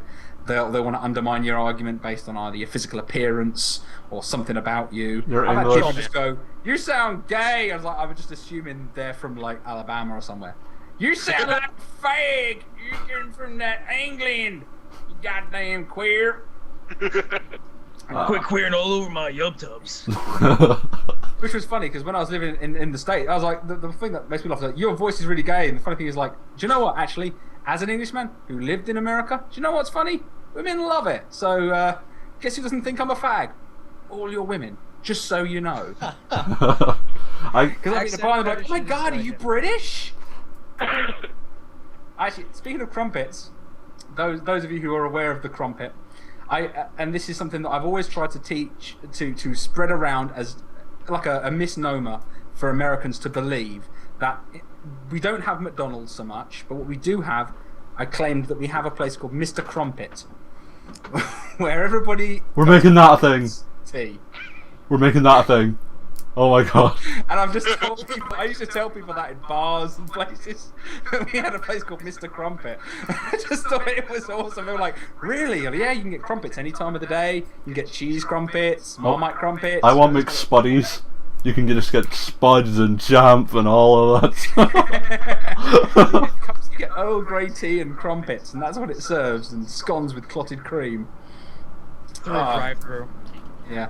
Just, yeah, if anyone do me a favour, just claim that thing's real. Unless they've never, and if they've never been to outside of America, tell them that Mr. Crumpet's real because it's fucking hilarious. Gentlemen, start your photoshops, please. I'll have a task by this weekend for that. That's like an ultimate prank. I genuinely want it to be like one of those misnomers of someone go, you heard that place called Mr. Crumpet? Oh, I go to Mr. Crumpet all the time. So yeah, it's mandated. We all have to go there at 1 o'clock. Let's go there for tea and crumpets. It's funny actually. When I was at university, a friend of mine was Greek, and we had a couple of American students in the class, and one actually did genuinely turn to this Greek person. She was like about a driving license. She's like, "Oh my god, you have cars in Greece?" And she went, "No, I learned to drive on fucking horse." It's just like, you think we have just dirt roads and horses, you fucking idiots. After she learned the phalanx position. I remember I had this one guy on Xbox Live, and he heard my accent, and he's like, straight away, he's like, okay, I'm about to ask you some of the most ignorant questions in the world, and you're going to have to put up with them. Do you have McDonald's? Do you have Coke? Do you have... And I'm just, oh my god. What we do have is potatoes. It's like, do you guys have Lucky Charms? It's like, you know what, we don't actually, because the leprechauns are... That would genuinely... Even more so than Tato Crisp, that would be the most like racially insensitive, ethnically insensitive thing to have. A little leprechaun on your cereal box. You can imagine that coming on like Ulster telly. Lucky Charms! You could have the Belfast leprechaun. Lucky Charms, get him down you. Tip your kneecaps. Get away from my daughter. Get her down you. Oh dear. That's the good island, by the way. Yeah, oh, I can't. No, it's genuinely again a weird one, because if you live in sort of Britain and you're aware of Northern Ireland, Republic of Ireland, and you go somewhere like Boston, which is where I used to live, you find a lot of people claiming to get money for the IRA, which is like they've killed people that I know. That's not cool. Like, no, they're heroic freedom fighters. Like, no, they're terrorist balaclavas. Not while they're in the government. Yeah, they are. They have a voice. I love the fact that it's because when was it that they decided to give Jerry Adams his real voice? Because he used to speak through a proxy voice for years. It was so funny. It was like watching another like Japanese TV show, but really bad dubbing. You know what? I'm never going to be able to like leave my house now because of this podcast, because I haven't expressed an opinion in Northern Ireland. Oh my god! That's it. You've divided everybody. Yep. Just make some really pretty graffiti. Oh no! I'm just gonna write prepared, ready for peace, prepared for war. That's actually one that's in Belfast. That is like the equivalent of like going to Detroit and just playing race war on the side of a wall. And the best part is, it's like ready for peace, prepared for war. It's and it's two guys with balaclavas and AKs. It's like, oh. Ready for peace. Just wait till I take the safety off this assault rifle. Just come down and see like all the murals. Sometimes Chris will show you around. Yeah, I've been to Belfast recently, and I mean, one of those things, because I was saying to a friend of mine, a colleague of mine, who he lives there, and he was saying, obviously the funny thing is that genuinely, like the city used to be obviously a much rougher place than it is now. Yeah, definitely. And obviously, like the pubs and the bars would pretty much close, and they'd throw everybody out, and it was like a situation where it was like you do not go out, you do not even go to public places because there's likely to be a bomb or something. I mean, I've lost friends and like close friends with involved these bombs and stuff. It's horrific. But nowadays, it's a much nicer place. I was like, oh wow, as an English guy, I can go walking into any pub I like, and there's not even a hint of is there an issue, which is, I couldn't say that about Boston. Yeah. Actually, I was actually going to ask you. You're speaking of Ireland. Has there been a pretty large like spike of rationality? Because I heard recently there's going to be an anti-blasphemy law there at one point. Oh. Was it Scotland? Was it Scotland or was it Ireland? There's going to be an anti-blasphemy law. Republic of Ireland. Yeah. When they still abortions are still illegal there, I think. Yeah, we have to go to England for that. Go on the boat. Yeah. It's actually a phrase. It's even a phrase. I'm going on the ferry. Is it going on the ferry or going on the boat? Going on the boat. Going on the boat. Yeah, that's the phrase. And also, you have people where they live in the Republic of Ireland. Yeah. To get certain medications, you just have to go. Like, you have to go actually up into Northern Ireland to get them. Yeah. Because you can't get like cocodamol or like a lot of like pain reliefs and stuff. It's all like controlled because it's all pretty much a Catholic country. I think that there has been a resurgence lately, but there is the odd time where there'll just be this one guy who's just like, you know what, I'm gonna start a problem. But you know, I think that's the thing that's happening in general, because I reckon, genuinely, I think when it comes to like race relations, it comes to sexual kind of like discrimination, things are getting better in general all around, I'd say. And now we're at this kind of point, I think because the economy is shitty, but there seems to be, and it seems to be mostly white Christian men who are going, we don't have it good anymore. Oh, these fucking minorities and women. They took our jobs! Like angry kind of like, and they're normally people without decent jobs or education, and they're normally like, oh, life was so much better when we had slaves and women knew their place, and you're gonna go, okay, maybe you're just a fuck up. I mean, because you had every opportunity. It's like if you're born in like, you know, any Western country and you're a white man and you fuck up, it's all on you, I'm afraid, because you had every opportunity there was. You've actually got, like, I'm sorry, there's no counter discrimination you've really got to worry about that's going to stop you getting where you are. Sorry, deal with it. I can't be a rapper. You can. Eminem's the biggest. He's the biggest rapper in the world. Is he actually the biggest grossing rapper? I'm a white Irish dude. I do not have a chance. Unfortunately, I think Lil Wayne may have passed him on that. MC Potato Farmer. Actually, no, Jay-Z. He's the him and Beyonce, aren't they the richest celebrity couple in the world now? Jesus. I mean, you know, other than, you know, Prince William. they own like loads of shit. That's always the difference, though. I think that's always, people have always made that difference, and especially because kind of race relations, you know, it's also, I mean, it's only been like 50 years since in America the Jim Crow laws were repealed. It's not exactly that long ago. People talk about slavery and you go, well, actually, let's face it, 50 years ago you have to sit at the back of the bus if your skin wasn't pale enough. That's a thing. That's like your grandparents remember that. That's not like your grandparents lived it. It's not that big a thing. Fun fact, I'm not sure if you're aware of this, but Mississippi actually tried outlawing interracial marriage again recently. Jesus Christ, really? That is insane. I'm not shitting you. Could they maybe stop them fucking their kids? That would be a better start, surely. I'm pretty sure incest will eventually be mandatory in Mississippi.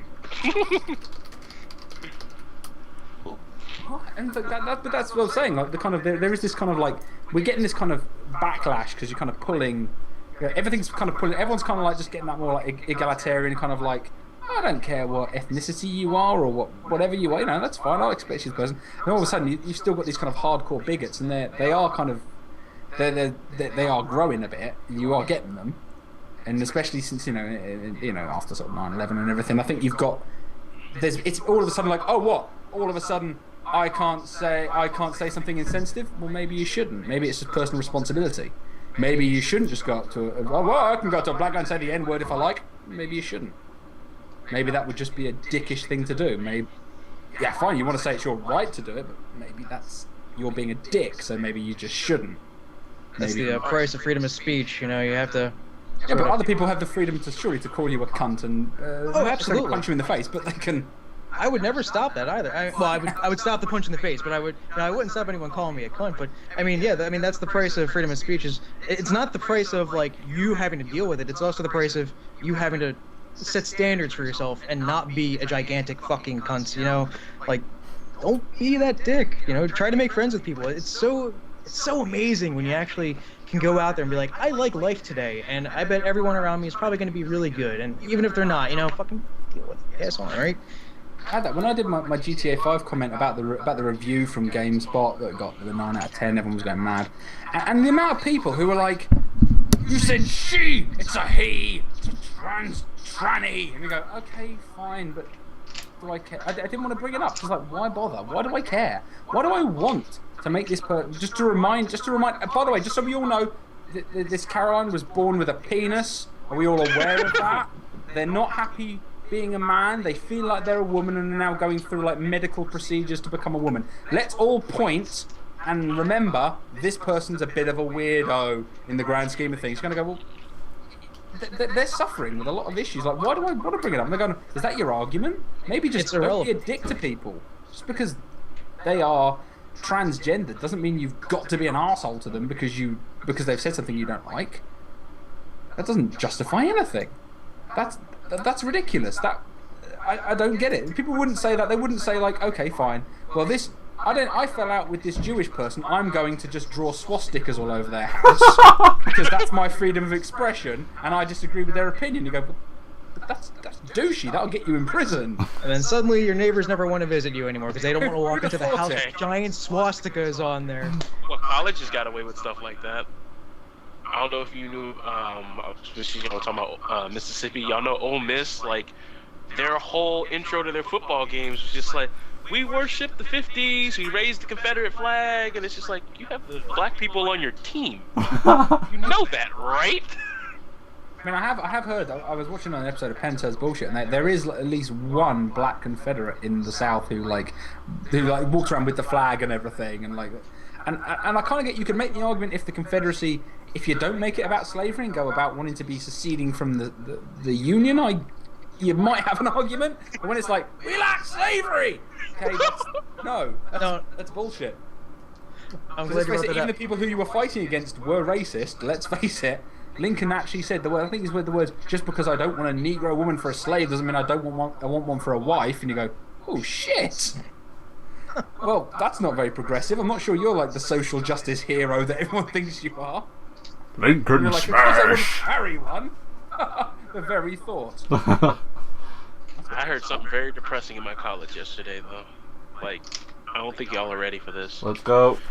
Somebody goes, okay, so, we're talking about anthropology, and then somebody just happened to bring up, so we're going to learn about Martin Luther King, and it's like, we're in college. Why would you need to learn anything? Whatever. But it's anthropology. It's the study of, humans, like fossils, all that stuff like that.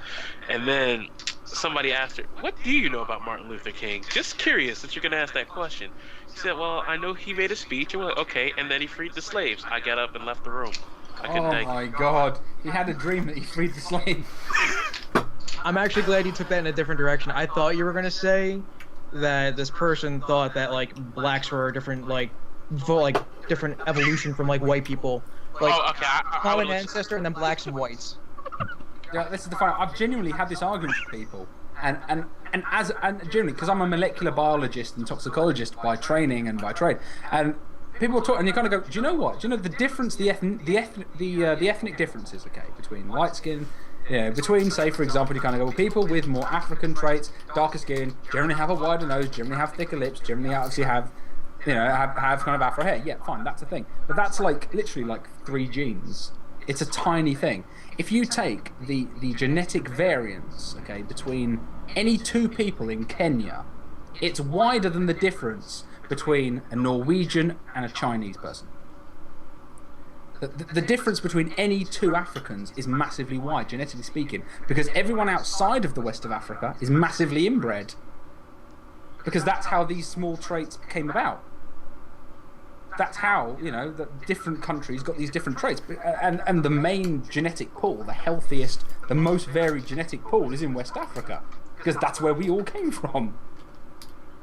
So to go like, oh, well, my skin's light and your skin's dark, and you go, yeah, that's literally 1 gene out of millions of genes. That's nothing. You might as well just go, all fat people should be together because you've got more genes that are in common. You've got more in common if you have a tendency to put on weight than you do with people of the same colour. Go be fat somewhere else. You skinny bastard! Different genes, get out there, you scrawny motherfucker. If you're just tuning in, we're talking about fat people.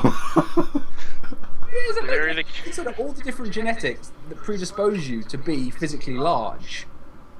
And of course, there's natural things as well. But in general, obviously, let's not play the game. There's a difference in me, for example. If I genuinely was the leanest man possible, I'd still have a 46-inch chest because of the physical size of me. That does not mean that's genetic predisposition. So people of my stature, I have more in common with than people who have the same skin tone as me, because that's literally 1 gene. That's it. We should we're all quite jolly. We're all so happy. We're all one big jolly family. We all get mall jobs, whether if you're a cop or a Santa. No,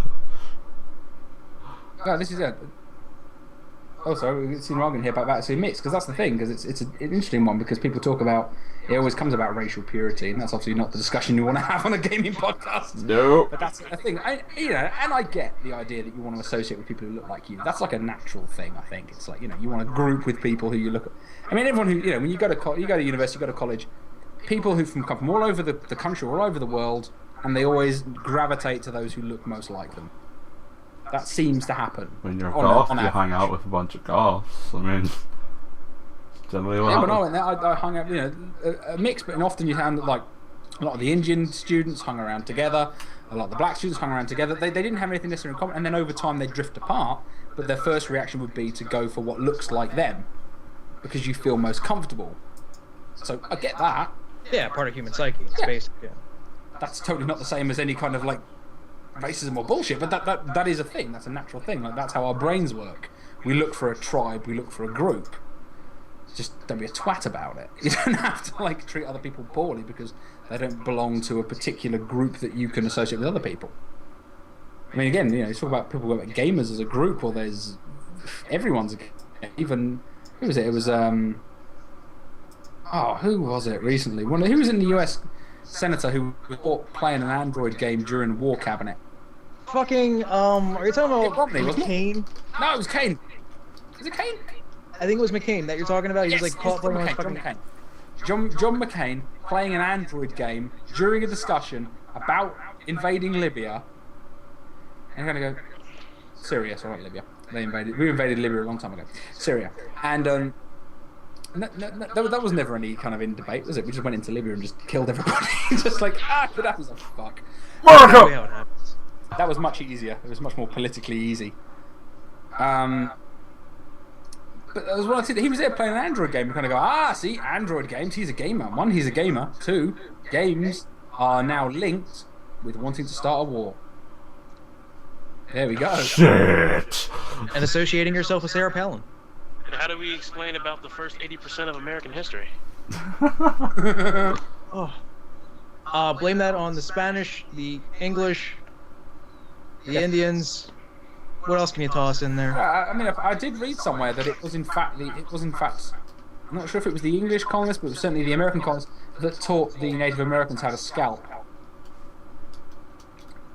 That was something that was taught to the Native Americans. It was taught to like the Apaches as to how to and they took it on as a terror tactic.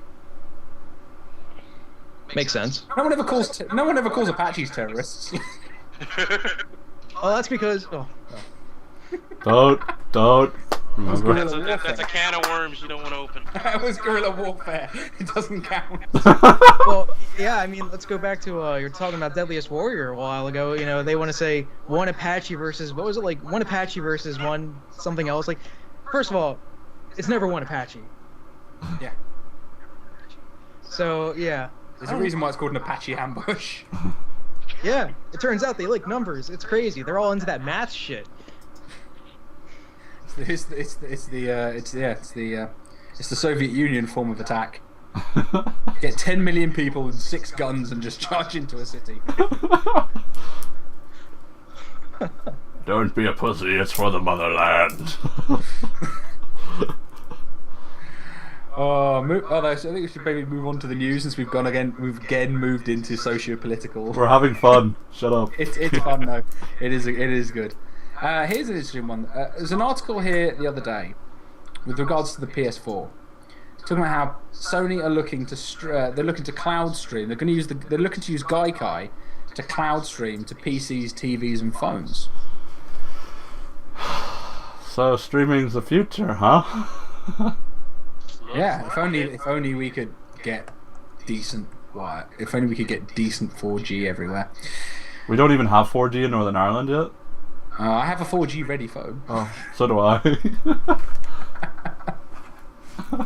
Well, we have an oligopoly here in Jersey where basically Comcast dominates everything, and let's just say, all those arguments for like the Xbox One DRM back when it had the DRM, and it's like, well, what about people in the rural areas? They're probably not going to be able to connect once every 24 hours because of how spotty their internet is. I live in suburbia, New Jersey, and with Comcast ruling it, it's basically the same thing. We wouldn't have been able to do that. So this whole PS4 Gaikai thing, irrelevant to me. What am I going to say about it? Another feature I'm not going to use. Yeah, well, it's an interesting point because I mean, Go on. I was going to say that obviously it's as an idea, it's potentially a proper game changer. But is the infrastructure in place? Certainly not globally. I mean, did any of us ever try out that online service? I wanted to give it a chance, but it was just like, I like the idea of like a supercomputer somewhere, like streaming this to me, but the amount of connection needed for that is ridiculous. It seems that when they say, it works fine over Wi-Fi, it's like, yeah, but then I'm in my house. I do stuff in my house. That's fine. I can plug my machine into my TV. I don't need to stream over Wi-Fi. I can HDMI it straight into the back of my TV. I think it's for people. Well, I think it's for people who can't really run these games, because apparently they're trying to make it so if you can't run it, you can still play it. But how does that work? That's a good one. 'Cause, I mean, it kind of does go into the whole the Nvidia Shield, and is that actually going to be of use as a gaming machine to the masses? I mean, granted, to a niche audience, it's going to have its interest, and it looks kind of cool. But is it really? Does anyone? I mean, whether the four of us would get it, that's one thing. But whether it would have like Wii Fit levels of success, hell no. Never. We're a long way off that becoming any kind of mainstream commercial product, I don't think. It's not really in high demand at the moment. I mean, if you want, we're sort of the mentality, you know, if you can't play it, well, you can't play it. It's not exactly a bad thing. I will say this: at least they're putting money into this R&D for the whole Gaikai thing, because there's worse features that they could like focus on, right? Like say when the PS3 came out, or before the PS3 came out, during that E3 thing back in 2005, 2006, I can't remember. They were talking about a whole lot of shit that had nothing to do about video games that they spent like a shitload of money for the R&D for, right? I mean, you're talking about the brand new internet services and your Netflix and your this and that and this whole thing. And by the way, you know, it's all standard now. It's okay. I'm over it. I don't have a grudge against it anymore. But I guess at least the benefit for a Gaikai, right? This whole streaming from your console far away, that could pave a good framework for what could eventually come from that. And, you know, it's all about influence. You got to start from somewhere, so that's one benefit to it. The future. Trying to be similar to how the home console is with the PS Vita. Or no? I mean, it seems like obviously because the Vita was obviously designed to be that streaming device. I mean, has there been any say? I mean, obviously as a streaming device, the streaming device for me is limited, because if I had, you know, if I had a PS4 at home, am I going to be using my Vita to play? Probably not. I mean, I get that they're trying to do the whole Wii U thing. If your dad says get off the telly, you can take the controller away, but at the same time, is to be honest, I was just gonna say, to be honest, I'd be more impressed if they were doing it the reverse way, where you can play PS Vita or PSP games on your PS4. Yeah, because they could emulate it and graphically upscale it to 1080 at least. That would be something of interest. Final Fantasy Tactics. Yeah, Do it now. I mean, the thing is, I love that a lot of my, say for example, I love that the 3DS. I haven't got a Wii U yet, but the titles. I like the fact that right now the titles sound the 3DS and the titles on the Wii. I love the fact you can get Monster Hunter on your 3DS and your Wii U. I know that they screwed up the launch of the transfer your save thing over, because that was meant to be a big slick thing and that went horribly wrong. But I like the fact that it was that actually back in the day when it was that you got like a mobile version versus a home console version. The mobile version used to be massively inferior. Like, it wasn't even the same game. I remember having Spider-Man 2 on the Game Boy Advance versus it on the PS2. And Spider-Man 2 is still one of the best movie tie-in games ever, along with, like, I'd say with like Butcher Bay, and it's a great movie tie-in. The Warriors, like, it's a great movie tie-in game.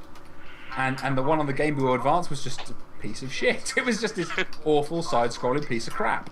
Whereas nowadays you can I can play Monster Hunter, and I play it on my 3DS because I haven't got a Wii U. I play Monster Hunter on the Wii U, on the 3DS. And I don't know, and if anyone can tell me if it's true, but I don't know if there's any actual difference between the two other than the size and the graphical fidelity. I think there's like minor differences, but nothing that you would call important, like just some online stuff, but even then, so. But that said, yeah, for the well, when I already have a 3DS and don't have a Wii U, it's not going to make me buy a Wii U. Yeah. It's almost actually counterproductive, because I could have bought a Wii U for that game, and they go, actually, yeah, I've still got my 3DS. And Smash Brothers seems like a lot better an idea on the 3DS, especially since I already have one. Actually, I've said that. Although I know a lot of people will complain about Street Fighter 4 on the 3DS, the fact that it exists and you can play online on your mobile device, it to me was a massive innovation when it came out. I know that the control is not well geared towards the precision of a fighting game, and I know that having the specials on the touchpad was like the cheapest way to knock out. But then everyone was on the level playing field. Remember when the PSP came out and you had that function to play games with people that they didn't have, and everybody started going nuts? Like, oh shit, we messed up. They've shored that problem up now. Oh. Even with the upgrade your game to next gen, you have to use the previous gen disc. I love the fact that you can't have backwards compatibility, but you can use last gen discs in a current gen machine in order to emulate a current gen version of an old gen game. But we can't have backwards compatibility. But you can buy Watch Dogs on the PS3, put it in your PS4 for an extra $10. You have to use the PS3 disc, but we can't run PS3 games because the architecture's different. I spot a lie there somewhere along the line. I take that a step further. I mean, the PS2 emulation being gutted out of there. I think they just want people to forget that the PS2 is the greatest console of all time. Yeah, I'd agree with that. Yeah. Well, as much as I absolutely love my GameCube, yeah, the PS2 won that generation. I love my GameCube too. Super Mario Sunshine, Wind Waker. Some of my don't. I'm one of those few Resident people Evil who remake. actually likes Twin Snakes.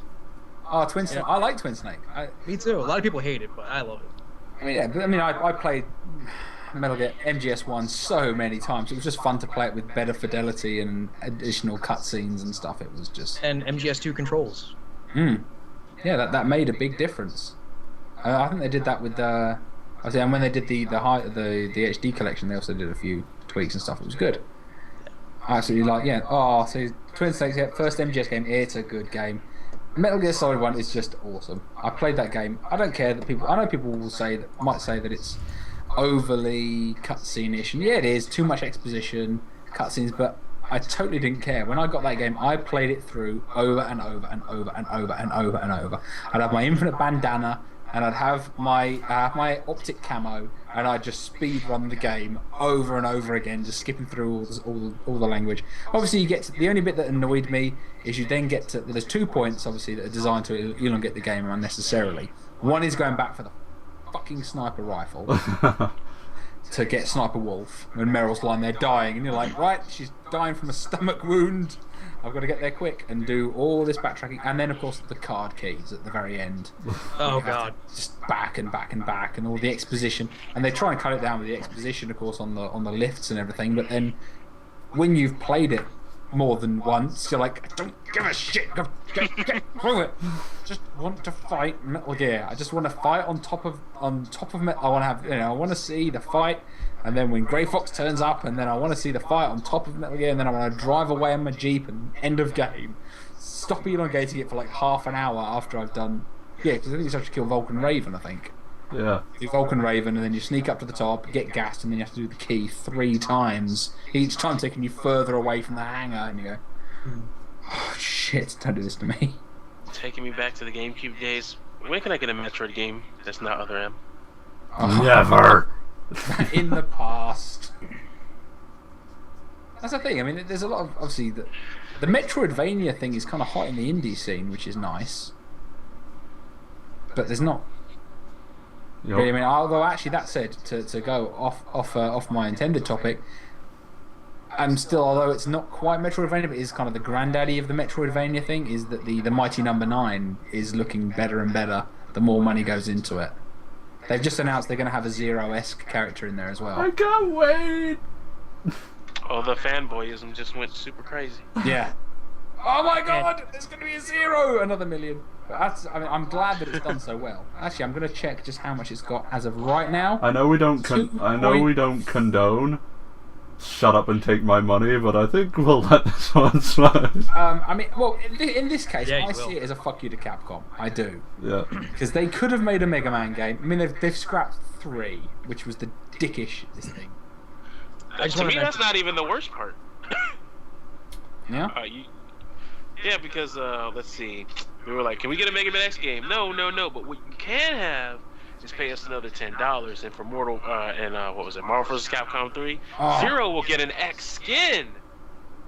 And then it was The like, fact that they put 0 in was a big kick in the teeth. It's like, you fuckers. He was actually a And And super. then when they did Street Fighter Cross Tekken and had the fat box guy, art Mega Man. like, what are you doing? You're And then- literally, they must be going, how are we going to troll our fans next? How are we going to do that? I know. Yeah. Let's use that horrible cover art from the NES days that everyone hated of just the fat guy in the Mega Man suit. Let's make him into a fighter. At least Pac-Man was in a mech, and it was kind of like, it's kind of cool. But the latest thing that Capcom was affiliated with Mega Man, they didn't even make. It was a fan game, and they just published it. Yeah. Oh, the Street Fighter one, yeah. Yeah. Well, it's nice to know. I mean, the thing is that the one thing that, you can argue obviously that in some cases crowdfunding is flawed, but I like the fact that in regards to with Capcom being such dicks, that right now, as of right this moment of recording, 43,283 people have backed that game, and they claim that Mega Man Legends 3 didn't have enough support. Fuck you, Capcom. That's all I can say. The thousands of people who are on the forums who are offering support, they've now earned almost literally $2.46 million. Pledged against a $900,000 goal, and they've still got a week left to go. I had a Daydreamer comment on my Mighty No. 9 video. Basically said he was a very spiteful Capcom fanboy, and he's like, and then Capcom's going to commission Wave 4 to make their next Mega Man game, and then I'll laugh at all of you. There's so many things wrong with that statement.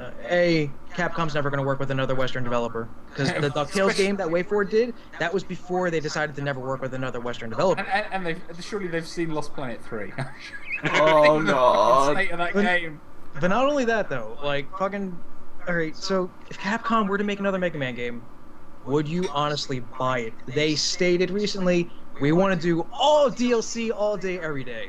It will make us the money that we don't have, that we've lost on having bad DLC practices and on this DLC and That's why they were happy. More DLC. I get they too were high on happy to put them in cocaine. I better start taking some heroin. It's insane. That's like, you know what? Yeah, I've been arrested for selling this crack. I'm gonna have to sell a lot of crack to pay for my bail. It's kind of like kids with. What are you doing? It's like kid. What are you doing? They're like kids with Asperger's, and just like, take DLC. We don't want it. Why don't you like DLC? I don't understand. Fucker, I hate you. I'm just going to scroll through to see how many people. Let's see what's backed. I'm just going to have a quick look at who's backed what as of right now. I'm going to scroll down to the insane bit at the bottom. 4 people have pledged $10,000 to have dinner with Inafune. Jesus. I hope they're all hookers, too, because he deserves every last bit of poontang that man can He get. so does. $9,999. 2 people have done that for a boss concept art, 3D printed boss model, special boss number serial T-shirt. Some people have too much money. 2 people have backed $5,000. 9 have backed $2,500. I mean, those are kind of, when you go down to even to the small numbers that are kind of like the worthwhile numbers. Okay, let's look at just $60. 4,951 people have paid $60 for what is essentially a Steam 2D platform shooter. That's way over the odds that you'd pay for any game of its type. That just shows just how much they give a shit. Obviously, that's for the physical game as well. You get the physical game, plus the manual, plus an in-game golden hero. But that's like, for a disc game, again, so they're paying $60 for a disc game for what is essentially a Steam title, a Steam budget title. I mean, really, when that game was made, it would be a $15 title, $20 title maybe. Well, Yeah. Turns so damn well. I mean, the digital copy alone, $20, 22,000 people have backed that. That's massive. You know, and I hope they make enough. And I don't like, obviously the stretch goals are all good. I'd like to see it on next-gen consoles purely because by the time it comes out, no one's going to have a PS3 or a 360. Yeah. Yeah. Everyone's going to be all done and dusted with Dark Souls 2. Yeah. Well, it's going to be out 2015, so I can't see it being of any value being on a 360 or a PS3. There is none whatsoever. I can see, to be honest, I can see a PS3 having more longevity because what 360 exclusives? I mean, I've got a 360 and a PS3. I haven't bought a 360 exclusive since Halo 4, and that was a bit of a disappointment, to be honest. It was Star Wars. It was what is basically there? Star Wars. Yeah, but what is there? What's coming up as a 360 exclusive? As a 360 gamer, can anyone think of one? No. Nope, If you they're sold all your copy of jumping Lost to Odyssey, you could go buy it again. Oh, I suppose so. But the PS3 still has good. I mean, it still has good games. We were talking before. I think it was before we went live. We were talking about David Cage. Obviously, there's Beyond Two Souls is probably going to be good. I told you not to talk about it. That's David Cage. David Cage. Emotions. No. We will have emotions. For the games, because pixels equals love.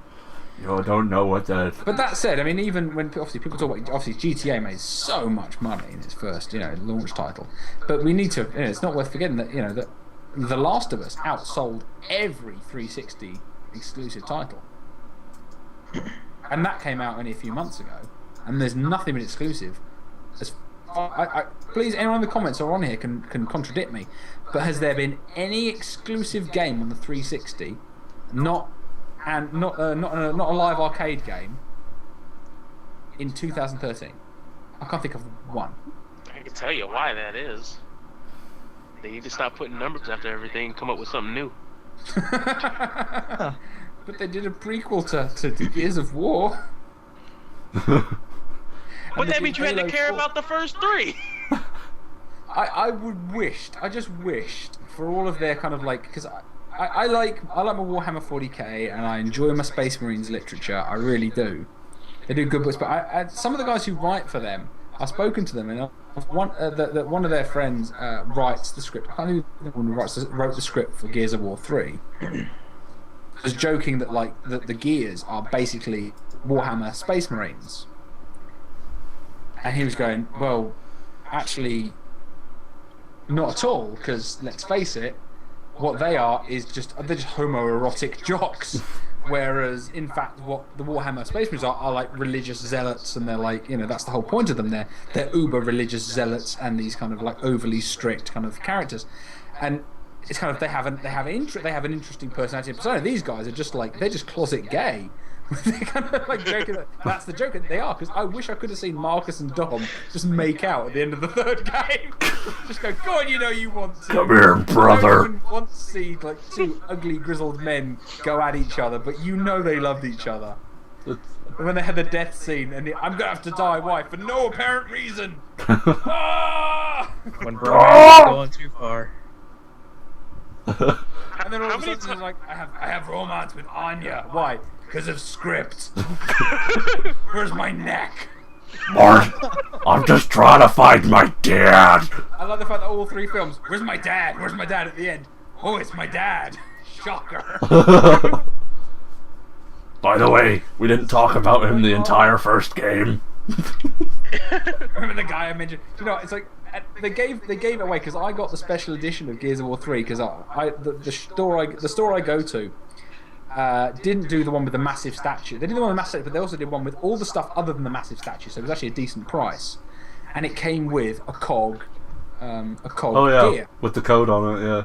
Yeah, with the code on it. But it was Adam Phoenix's cog gear, and I was like, well, that's a bit fucking obvious, isn't it? And then I look in the box as well, Adam Phoenix, Last Will and Testament. I was like, he's obviously going to fucking turn up, isn't he?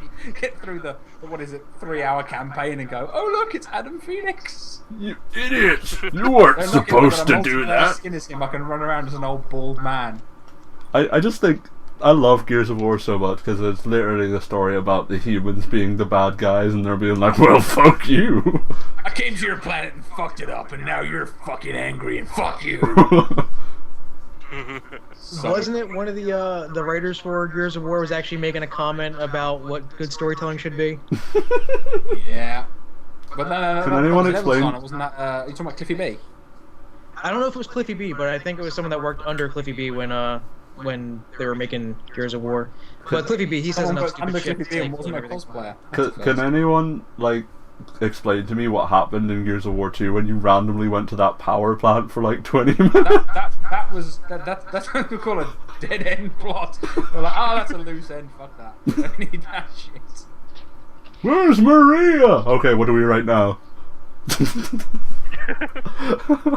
I don't know, but we need another character starring John DiMaggio. That's what we need. You need another gruff. I mean, yeah, John the Badger has no neck, but he has it through chicken wings. He doesn't have it through like being like the gruffest man in the world. I just want them to get like the guy from Chowder, Schnitzel, just to be like, come into Gears of War, rada, rada, rada, you're right. Do you know what really pissed me off? I know that it was kind of hinted at, and I wish they could have had the story that at least Marcus is the son of Mira and Adam, and have like he's part locust, that's why he's so fucking hardcore. And you go, oh okay, that would make sense as a cool twist. And you go, oh no, you just shoot her on a giant flying stag beetle. And she gets super butthurt about it.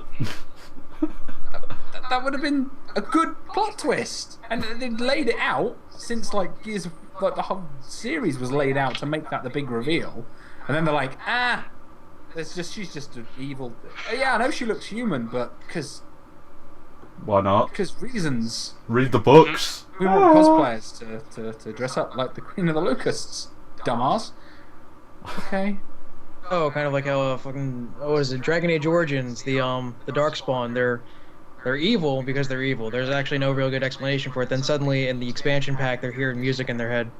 And then suddenly in the second game, they're getting around to making a reason for it because they're trying to think of it last minute. Kind of like how the Reapers in Mass Effect.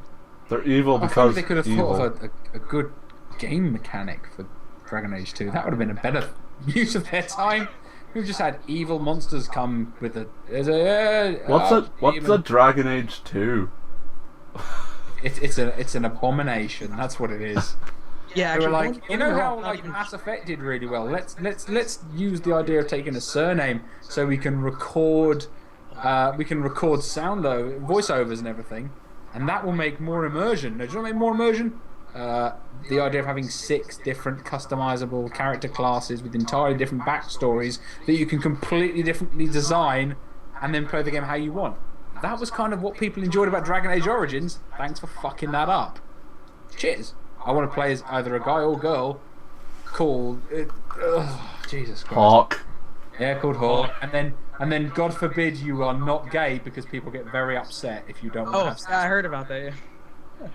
If you turn down your I want to have sex with you.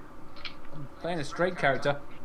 Hate you, you bitch. Why do you hate mages so much, you racist? Oh, Hawk the Slayer. Oh, Hawk the Slayer. Just in the comments, just come up the film Hawk the Slayer. If anyone has not seen Hawk the Slayer, go see. Has that got Jack Palance? I think has Jack Palance as the bad guy with the most horrific, basically a Darth Vader mask, but it's a high fantasy film. Oh God. I'm sure. Please confirm the call. Yeah, Jack Palance. It's amazing. It's terrible. We're not watching it on the stream, we're not. Oh, it's so fucking funny. Just anything with Jack Palance in is funny. Him being sinister just makes me laugh. Ever since Batman. Ever since Jack Nicholson took the piss out of him in Batman. It annoys me that people don't pick that up. I saw that in a review somewhere where no one picked up that when the Joker does the whole "you are my number one guy" and you go, he's taking the piss out of Jack Palance, and they didn't pick it up, and you go, surely that's obvious, isn't it? I'm either the most insightful movie critic who's never got a job, or is that not fucking obvious that he was taking the piss out of Jack Palance doing it at the beginning of the film? It's really obvious. Oh, apparently not. I try to block most of the older Batman films out of my head. So, I mean, I know Robin. The Tim Burton ones aren't bad, but just never really. I mean, I love Jack Nicholson too, by the way. One of my favorite Jokers. Second place to Heath Ledger. Oh, he said it. It's one though. I have to say, people obviously when they lost their shit over Ben Affleck, and I understand why, because he's done a lot of shit films. But it's funny when you kind of go. When I first heard Heath Ledger was doing the Joker, I was like, oh fuck, what? The Butch. Oh my god. A Knight's Tale is getting into my Batman. Oh, not even that. Brokeback Mountain. The Butcher of Brokeback Mountain. Really? The guy who bummed Jake Gyllenhaal and then blew up his sister. That man is, and I've said this before, but I think he did it in the wrong order. Oh. Yeah. heard about those people going outrageous over who some people rumored was going to be Robin in the next? We're not talking about it. We're not talking about it. Which one is that? Justin Bieber? Or is that Matt Damon? Because I heard Justin Bieber and I was like, I can't wait for him to be DLC in Injustice. Just does little Whenever twirl. he gets hit, he just goes, baby, baby, baby. That's a super. He pisses into a bucket and shouts, "Fuck George Clinton." I mean, Bill Clinton. Fuck George Clinton. That would be messed up. Oh. Why has there not been, or has there been, or I'm imagining it, has there actually been a Star Wars arena fighter? Yes. Yeah. It was on the PlayStation 1, and it was fucking horrendous. There's one on the PS2 where you had lightsaber battles. It came out just before Episode 3. It was okay. It was nothing special. Wasn't there an arena one that was on the N64? It had like 3 multiplayer modes. There was. It might be the same one. It's like Battle of the Sky or something like that. Do you remember the Vigilante version of Star Wars they made? There was a Vigilante car arena game, and it was the best. It's like everyone has like their cool little vehicles, and then it's just Django flying around on his jetpack while people are like riding Rancors and everything. Well, this is fair. There's been so few good Star Wars games. Can we have some good Star Wars games, please? No. No, sorry, BioWare don't make good RPGs anymore. Oh, don't break my heart. So it's just brought up here. Aaron's here brought up the Star Wars, the Clone Wars game on GameCube. The pain of it all. There have been, but that's the thing. There have been some superb Star Wars games over the years. Really good ones. Like Rogue Squadron. Oh, Rogue Squadron's so good. And Jedi Knight. Yeah. Does anyone remember the one on the PS1 where it was like a cooperative one where you went through like enemy bases? I forget what it's called. The Phantom Menace game? Yeah, I think so. I enjoyed that, but that's probably nostalgia. I bet that game probably sucks. I only played a demo of that way back when, so I can't actually remember much of it. Was that the like 2-player you had like take outposts and whatnot? Yeah, no, it wasn't that. It was like a brawler sort of thing where you ran around. I haven't played that one. Yeah, you killed like tons of droids as they were coming at you. Yeah. It was like that, and it was really, really good until Droidus Kids came and ruined the entire game, as they always do. Our host has left. What do we do? What about the arcade-like ones on the Super Nintendo that were really hard for no reason? So anyway, I hate Sick Boy because... Sorry, I ran out of Jager.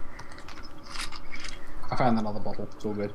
Oh, don't Bogart that shit. This is a good podcast. What? I've done a bottle. Huh. Oh. I'll have to remember that next time. I'll make some White Russians before. Oh, I am looking to do, for the sake of a laugh, I am looking to do a drinking game podcast on some Saturday. Oh, God. So I'm going to put this challenge out to anyone who wants to do it, and Sam, you are going to do it. It'll be fun. We're going to do a game where literally we're going to have bring beers and a spirit of your choice. Has to be at least a reasonable spirit, not like a Bailey's or something. Has to be like a decent, like a 3% proof kind of spirit. And then it's a video game name game. Okay. Start off. Someone starts naming a video game. The last letter of that video game has to become the first letter of the next video game you mention. Going in a cycle. No repeats. Drink beer while you think. If you get a name wrong or you repeat a name, you take a shot. I love how I'm by contract I have to do these things. Like, Sam, you're doing it. You don't have a contract. That they know of. MS Paint contract. We should just like get one on the podcast and make me sign it. You're not allowed to complain. With a handprint of your own blood. For some reason, like a skull, the blood drop forms into a skull. Why does it do that? No reason. Much like the first Ghost Rider film. Why do they have to keep ruining my Ghost Rider? Because Nicolas Cage loves you.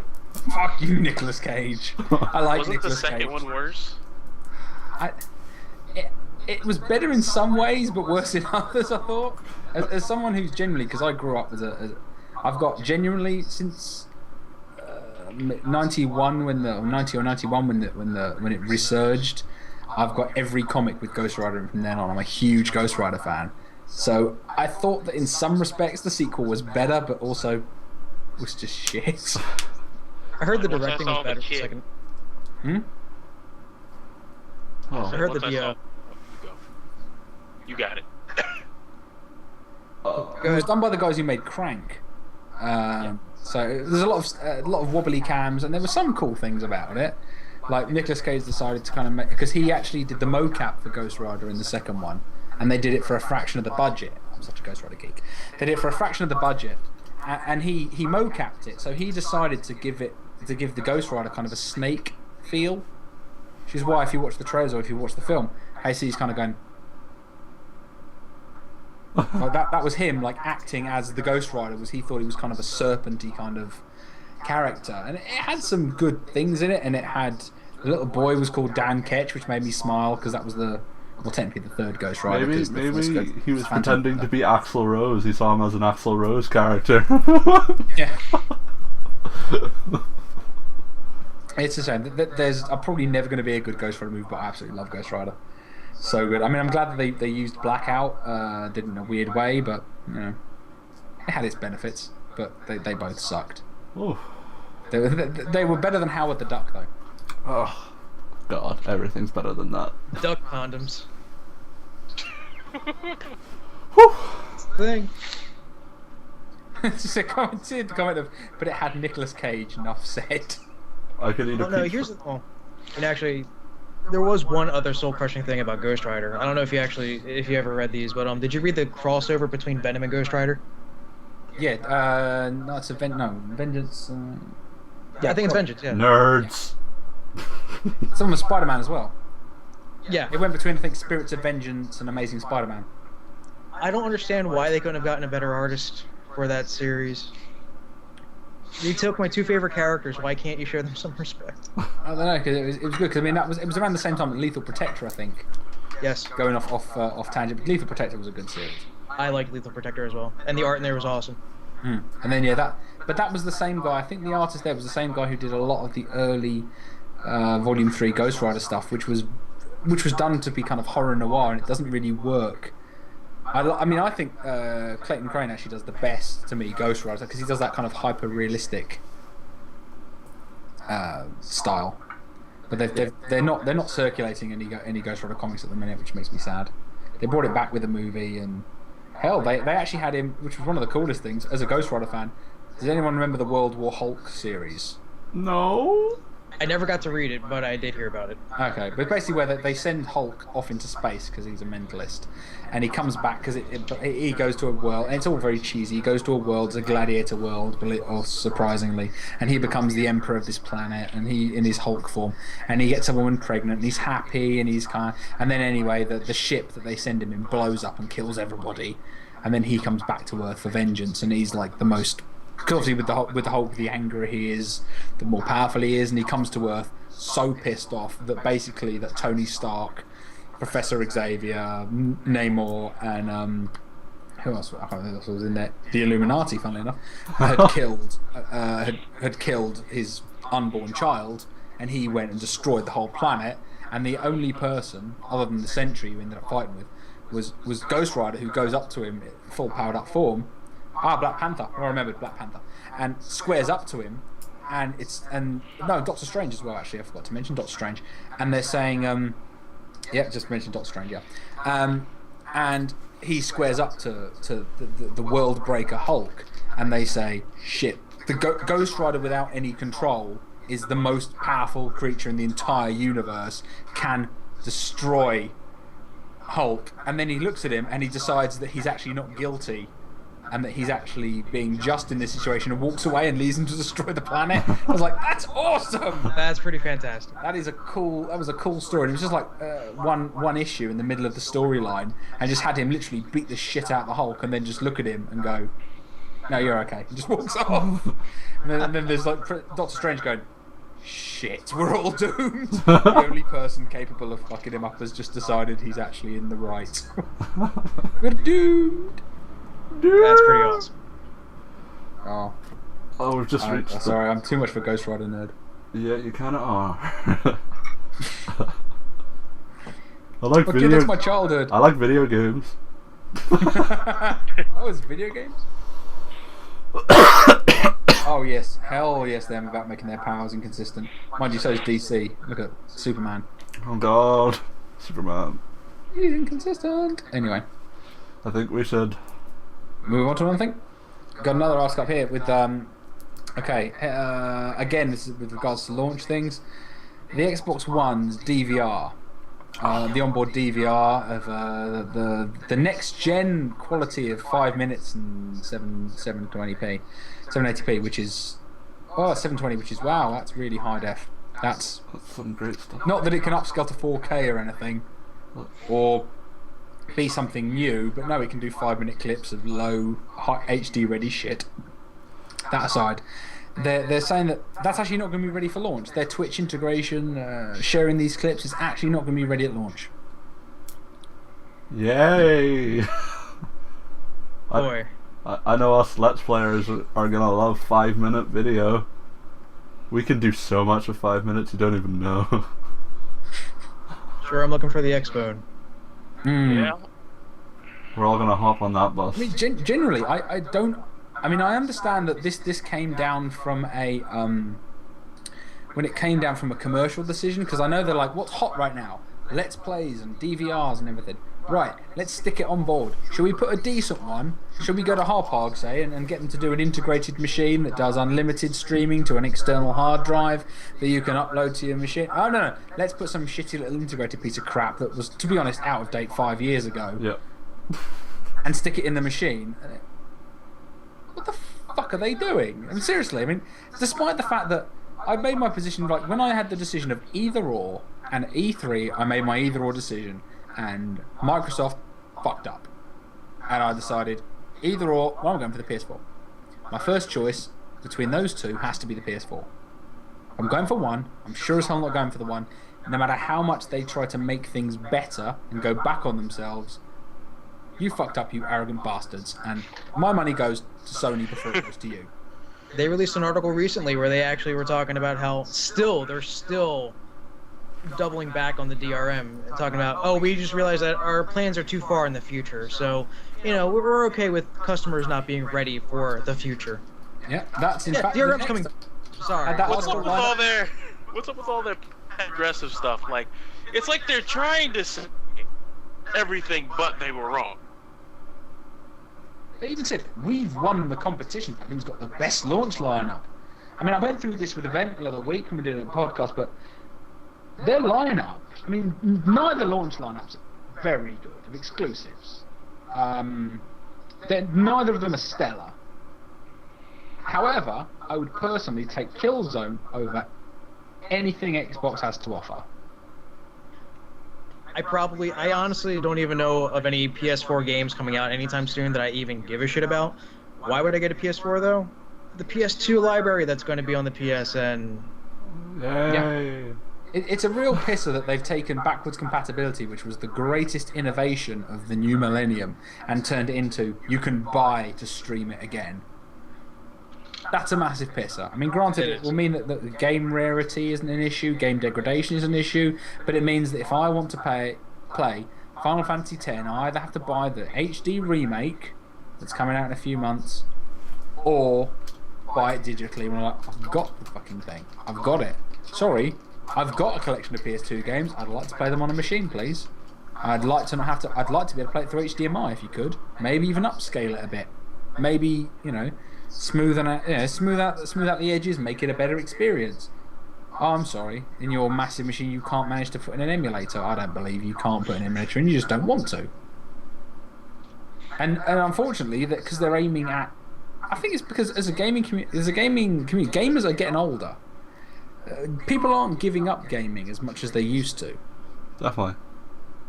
As to be honest, you know, as an older gamer in general, yeah, a lot of the people who I grew up playing games with, not many of them still play games, but a good chunk do.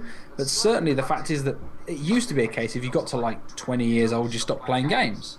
That thing went out like 10, 15 years ago. People still play games.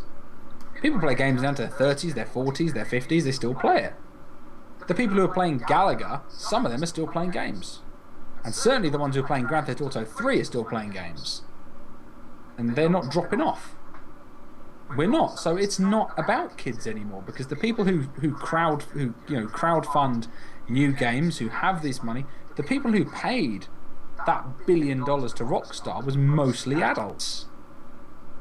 Probably the average age was definitely in 20s and 30s. They need to stop aiming at kids and going, oh, well, if kids accept it, it's okay. Well, that's the problem. There's more of us getting older, more of us getting wiser, less of us taking that shit. And going, you can't just say, well, take it because we say you take it. And you go, fuck you. I won't, because, do you know what? It's my money. I've earned it. I'm not just going to squeal at mummy and daddy. You can't just expect them to squeal at mummy and daddy till they pay for it anymore. A huge chunk of your demographic are adults. I find it amazing. Oh yeah, especially now that I mean, like the generation that I'm growing up with. I'm 26 years old. By the time I got out of high school, I think they were starting to release, or had already released the 7th generation consoles. No one who spent the ridiculous amount of money that they needed to buy those things were giving them up anytime soon, even when they were heading off to college. So that stuck with them. They made time for it, and guess what? Now that they have their full-time jobs and tons of them making tons of money, with their job taking up a ton of their time, they still find a way to squeeze video games into their life. Some of them are married, have children, have a full-time job, play games at the same time too. I'm sorry, but I completely agree with that. Yeah. I mean, I'm case in point there. I mean, I'm 31 years old right now. I have a career. I've done my education. I'm married. I don't actually have the chance to play the games as much as I want, but I still buy games. I still buy more games now than I bought as a kid. I've got a backlog of maybe 30 AAA titles I've barely even picked up. I haven't even played. I've got Assassin's Brotherhood, Halo 4 I touched on for 5 minutes. Assassin's Creed 3 I played for like an hour. Actually, no, I played the tutorial, which is about 7 hours. I've got, the games that I bought and completed are getting smaller and smaller. I've got a massive backlog, but I still buy a lot of games, day one if I consider them worth it. Very rarely do I consider a game worth buying day one, but generally when I do, I'm not often disappointed. The last one I was Brink. Christ, that was a fucking mistake. I bought it on the Xbox, and it was the worst thing I've ever bought. Actually, no, that's not true. Bulletstorm. Not Bulletstorm. No, Body Count. The one made for the people who made Black. Remembers Black? Yeah, I remember PS2. Black. It was awesome. Made by them. Halo killer, like Killzone, right? Yeah, but Black was amazing. It was better than Halo 1, I'd say. It was good, yeah. Hard as fuck. To finish, I know some people got stuck on the last battle and just didn't finish it. It was damn hard. It didn't take off in that way, but yeah, Brinky Fall, exactly. It was a terrible game. I bought Superman 64 for a dare, so I was looking at the comments. It's the thing that I'm not even old for a gamer anymore, which is kind of weird when I think that as I've just turned 31 a few weeks ago, and I'm actually not even old for a gamer. That's weird. I mean, that's what's happening. We're getting older and we're getting wiser, and those of us who are getting older are turning around to the younger and going, "Do you know how badly you're getting screwed over, or how badly your parents are getting screwed over?" And especially people who are in their late teens, early 20s, who it's their money. Their parents are stopping to pay for their enjoyment, and they're also going, "Yeah." Especially with the economy in the States, it's like, well, I don't have that much money. My job isn't paying well. I'm in college, or my parents aren't going to buy this shit for me like they will to small children. They need to realize that that's where the money's to be made. That's the reason Grand Theft Auto 5 made the money it did, from legacy customers who pre-ordered it the second they heard it was out. We all saw how the media was. There's screenshots of GTA 5. Spam, spam, spam. If you were born 10 years ago, what is Grand Theft Auto? If you're 15 years old, what is Grand Theft Auto to you? I mean, that's the demographic they say they're aiming at, but do they give a shit about Grand Theft Auto? Really? My brother's 16. He knows about it as like a legacy thing, but what he likes is Dead Space, and he likes Saints Row because that's relevant. And he'd rather play Battlefield 3 or Team Fortress 2 because that is more relevant to his generation's gaming experience. GTA is like a distant bloody thought. Preach. Yeah. Well, you know, even sometimes even like age has nothing to do with people getting into games now. Like during the sixth generation, the top selling console, the one that won the console war, was the PS2 with 30 million units sold. Compare that to the seventh generation. The Wii has sold nearly 100 million. I think it just units. crossed 100 million the other day. So the video game player base for consoles, at least, it's at least 3 times larger than it used to be. And so, I mean, you could say kids, yeah, but I mean, we're also, I'm sure you've encountered this as well. You know, back when we were younger, we were playing games. Not all of our friends were really playing games. It was mostly like, you know, like some guys, and then, you know, there'd be tons of other people who just like wouldn't, especially like, you know, girls like in high school. They didn't really give a shit about it if they never really were raised around it to give a crap about it. But like now, like suddenly friends that I have that would never have touched a video game in high school because they thought it had cooties, they're like, I can't wait to play X, Y, and Z on my PlayStation 3 or Xbox 360. So, like, it makes me wonder how many of them we actually have to educate who already have those comprehension skills. Because I mean, you know, like you said, like returning to the younger audience and saying, guys are getting fucked over here. DLC used to not be a thing because it used to actually be expansion packs that were large and full and filled with lots of shit, or it used to be community made mods on the PC, you know, not DLC. You weren't getting your content on your disc locked from you. And a lot of these gamers are now more educated. You know, we're telling them about it and we're enlightening them. But a lot aren't actually the younger crowd. They're people our age.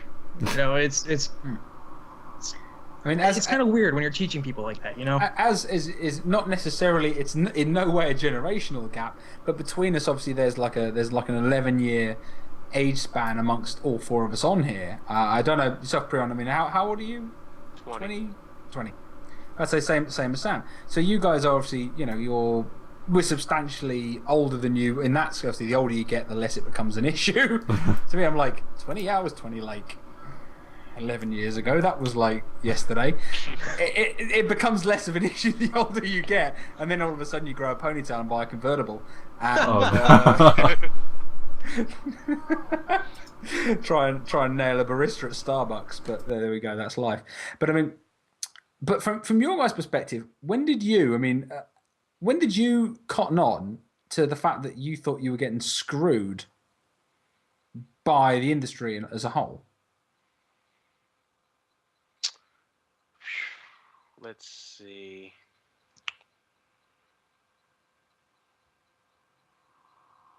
Early 360? So we're talking, what, 2006, 2007? Around that time. So, right, so what, you were about 15, 16 at that time? Yeah. And my dad games a lot too, so. So was that from buying them, or was that from the DLC? Well, that's because us having expansion packs for, like, you know, games, you know, on the N64, things of that nature. I mean, we've seen stuff with, like, what's that game? Perfect Dark. Yeah, I never bought that expansion pack, so I never actually played the original Perfect Dark. But yeah, we had, like, you know, a lot of large and expensive things, and then, like, we'd see stuff come up for, like, DLC once that's, like, started to be a thing, and it was like, so for $5 we get a map that we don't even like to play on. Okay. That you can't even test if you want to play on it. Exactly. And then it was like, well, now you get a map pack for $20 and it's only 3 maps. And then, like, later on, once you hear later in the game's life cycle, oh, these maps were scheduled to be in the straight up release, but we took them out so we could fit them into the map pack. And it's like, oh, okay. So you're looking for things to get away with at this point. Concurrently developed DLC. Oh yeah, but yeah, they had to go on. I love when it's now like a news story when you go, do you know what? The team that made Skyrim and Bethesda are now making something other than Skyrim for 2 years after release. Yeah, they should have done that like on the 11th of the 11th of the 11th when they released the fucking game. Or maybe they should have spent a couple of weeks making it work on the PS3, the fuckers. Sorry, I still resent how badly Skyrim ran on the PS3. You want to know what Freezing, deleting saves. You want to know what resent is? You know, the worst thing. I mean, my little brother, he got it. I convinced him to buy it because I played it on my version. And he had it on his PS3, and he was a little naive about patching at the time because he's about 14. And he got to one of the early missions, literally the first mission. You climb a mountain, you go in, and it's... I can't remember the name of it, but it's the one where you free the guy, and then he gets he's captured by the spider, and then you free him, and he goes, ha ha ha, I'm going to fuck you over, and runs away. Yeah. And then immediately gets killed. So really, really early on. And he was at the top of the mountain, and then there was just nothing, like, just glitched fuck all, and then the door, like, 100 yards away, and he was like, I can't get there. And he was like, okay, restart the game. I got him to restart the game an hour later to do all the character creation stuff. Did that same thing. And I was like, oh, okay, right. Oh, hang on. Do you download the 1.5 gigabyte patch? No. Download the 1.5 gigabyte patch. Ooh, now I can play the game. Fuck me. And that's what he's grown up with. And that's, I mean, for me, a lot of people of my age stopped gaming around the PS2. And the idea of a game not being complete on a console, because expansion packs were a misnomer. I mean, granted, I played games on the PC. You know, I played, Baldur's Gate, and you get, was it Tales of the Sword Coast for Baldur's Gate 1. You then get Baldur's Gate 2, then you get Throne of Baal. Expansion to that, so there's and also to Diablo, Diablo 2, those kind of expansion packs. You're used to those. But on a console, you expect to get the disc or the cartridge and go, that's the game, it works, and that's all the game has to offer. And now it's like, here's the game. It will probably be fucked day one. Yes, you have just bought Grand Theft Auto 5 that cost $200 million to make, $280 million to make. But I'm afraid if you park your car in your garage, it will disappear 4 times out of 5 because we fucked up the code. I think the moment for me when I realised that patching, like, it only hit me like really hard the other week. Like, Rome 2, you've heard all the backlash about how it's not working, basically. Mm-hmm. And I even said to my friend, I'm going to wait until they fix the game. And that was just like, wait, that's a thing now, isn't it? Yeah. I get it if it was an alpha early access Steam thing. I get it. Yeah. But it's the fact that now we're just like, maybe we should wait till they fix the game, and why aren't they completing the games? I know it's on a completely different scale now, but they do have testers who test these things for like hours on end for every... I do wonder whether they even bother using these testers anymore, whether they just make the source code and just dump it on the market and go, let's see what the reviewers complain about. Well, they say they do. It's like the reviewers are beta testers now. Okay. Genuinely, it's a weird thing. Like, when you look at how these kind of things work, it almost feels like the reviewers are the beta testers, which is why games like Colonial Marines, you weren't allowed to release a review until release day, and there were no early release titles to reviewers because they knew it was a piece of shit, and they knew they hadn't tested it. They knew it was terrible. And the same with Resident Evil 6, and there's any number of games. Whenever I see a review embargo, I think, fucked if I'm buying that. I mean, when Fallout 3 was coming out, I was like, I love Fallout 1. Fallout, not a fan of the malaria idea. It was a bit clunky, but they had some good ideas. And then when they were like, oh, Fallout 3, not Fallout 3, Far Cry 3. Far Cry 3 coming to not just PC, but all consoles, as Far Cry 2 did. And I was like, okay, looks okay. I'll hold off. They allowed reviews to be published like a week and a half before release, mainly because, pretty fair, Far Cry 2 was a bit shit. And the reviews for Far Cry 3 were so good, I bought it day one. They were so good. It was all 9s and 9.5s. Amazing game. So I went and bought it. Skyrim with guns. Yeah, it was awesome. Really good. Really enjoyed the shit out of it. And, again, even to the point where I said my brother was 15, I was like, you need to get that. You need to get that game. It's really good. And I even convinced my mum that nothing in there is out of his sphere of acceptance. It's fine. He'll deal with it. It's nothing that he won't understand in context. Get him the game. It's damn good. And I even promoted it to people who had underage kids. Like, it's a fucking good game. Go buy it. Rather than say, I thought it was a far better game than Call of Duty was. But then I'm not into the online multiplayer aspect so much, and the multiplayer was okay in Fallout. It's Far Cry, but I imagine it's dead now. Imagine if I go on my PS3 right now, run Far Cry 3, I imagine there's about 7 people playing online. The life cycle of a game, really. Yeah, and it's a shame because obviously Colonial Marines was probably the biggest consumer rape of this generation. One among them, yeah. I mean, I very rarely feel bad for Angry Joe, but one time I did was because he did make a video like saying how amazing Colonial Marines was going to be, and then the day of release, his Twitter feed was just, "You motherfuckers! Yeah. I told everyone you were gonna be good." And yeah, as I hear comment here, Gearbox extorted Sega. There's an argument they did. By all accounts, they used a great deal of that investment to make Borderlands 2. Yep. Without a doubt. Let's face it, Colonial Marines is a piece of shit. Even the tech demo. I mean, when you watch a tech demo, you assume it to be a minimum standard the game's going to reach. I don't know about you guys. Do you accept that? Yeah. If someone shows you a demo, you're like, that's the worst the game's going to be. If I play a demo, I expect it to be at least that good, if not better. With regards to that, and someone's commented, and Duke Nukem, yeah, that's probably about the similar sort of thing. But again, Gearbox. But the game looked good. The demo looked good, and then the actual product came out, and it was dialed back way past the demo. Like even just the background animations, the characters, the scenes that they showed about having like a horde system. mode kind of thing where you could go into a power loader with a flamethrower, not even in the game. They had a class system.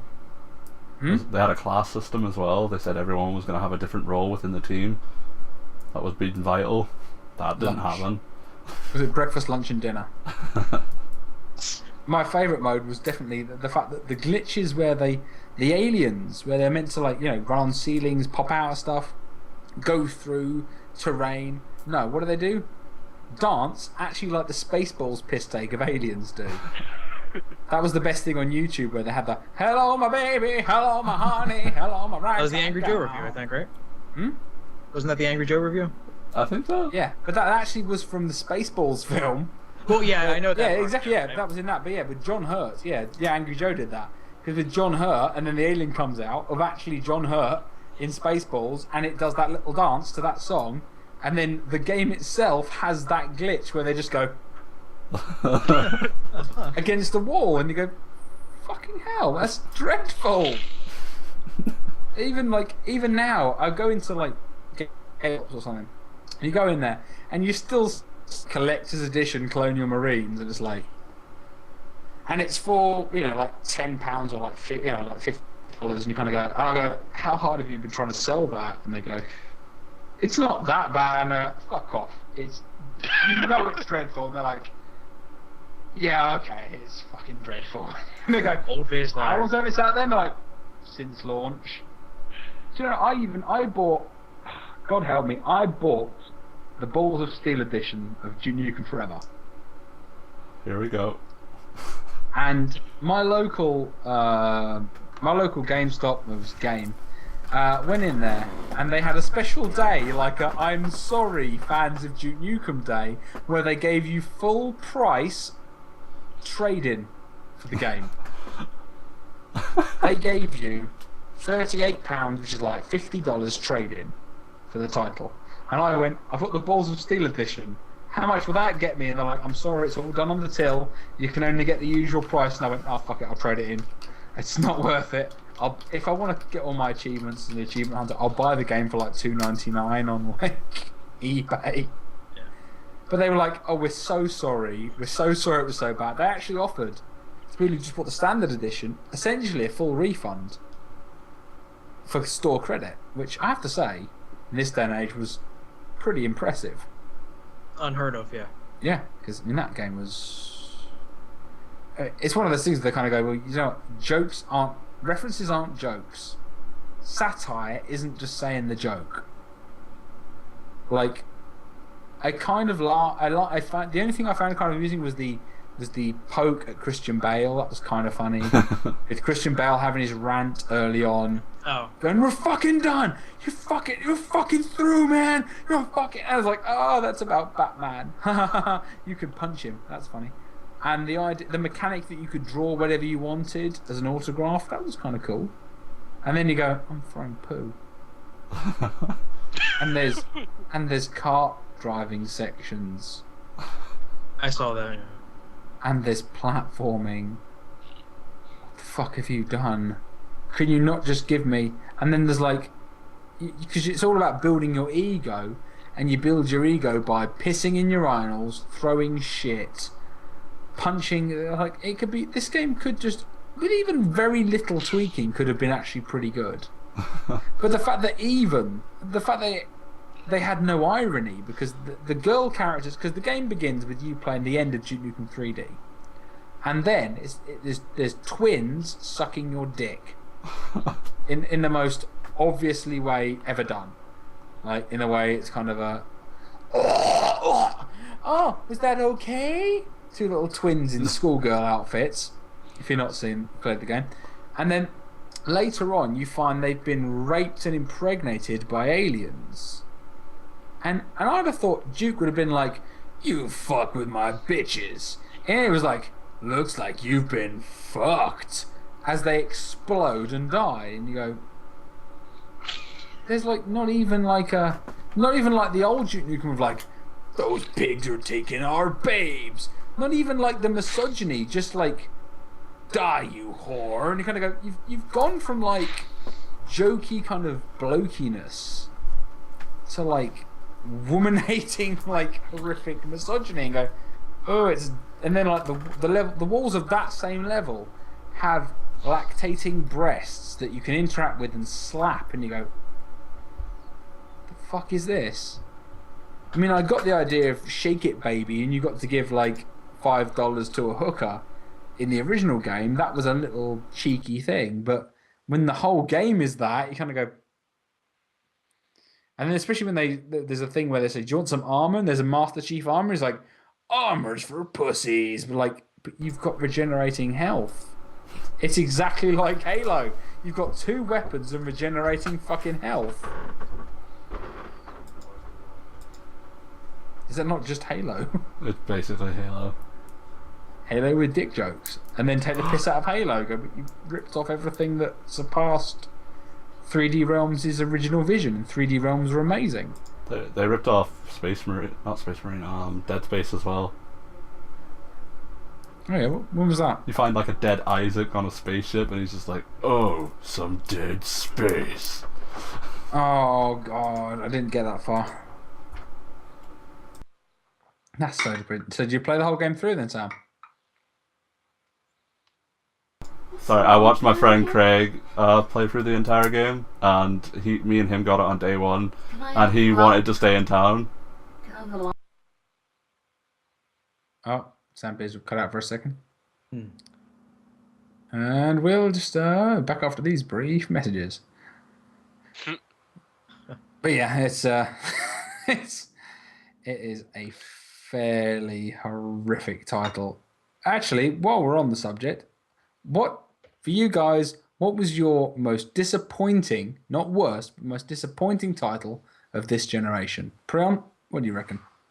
We don't have to go back to Metroid Other M, do we?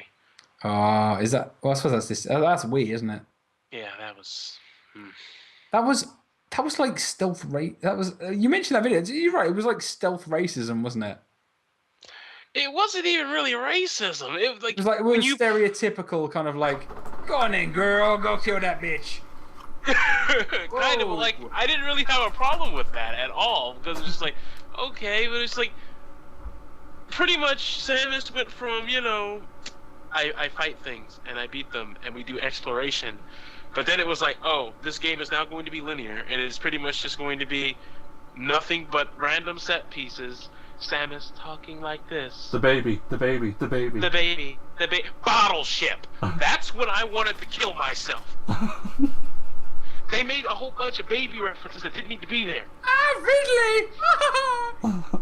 He's so mean. Oh my god, it's Ridley! He's coming for the 14th time! I should be prepared for this by now!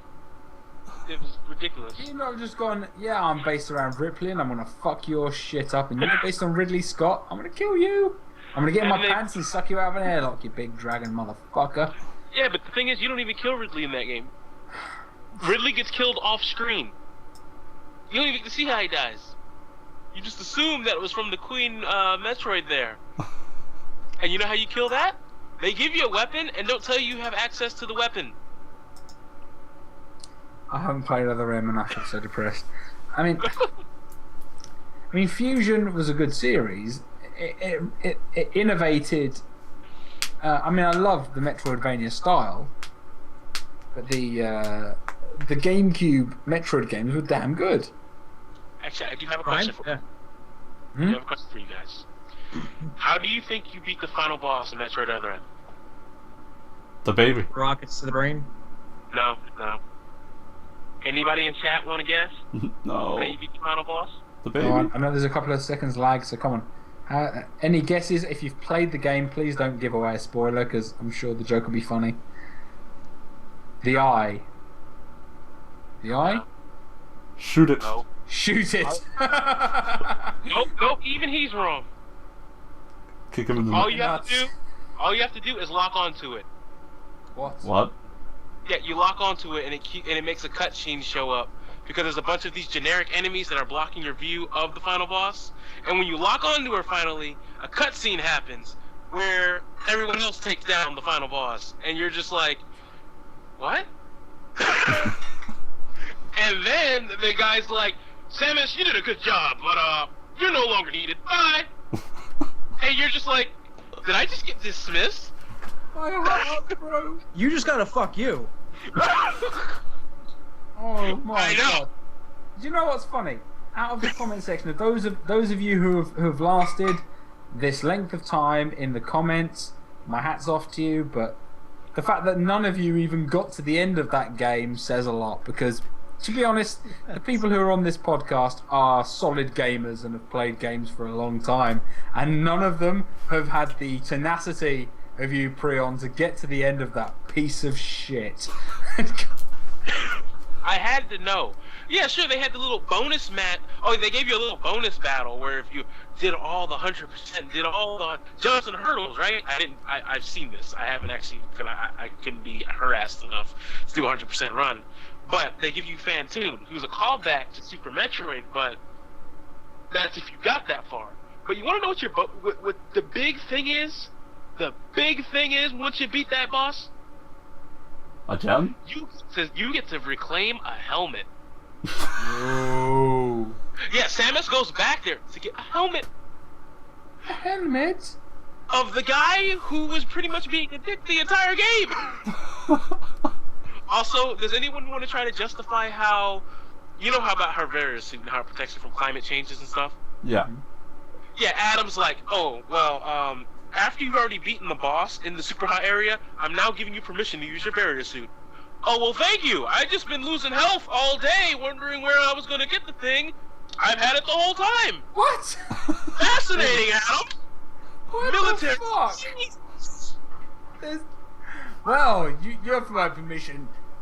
Then you have my permission not to die.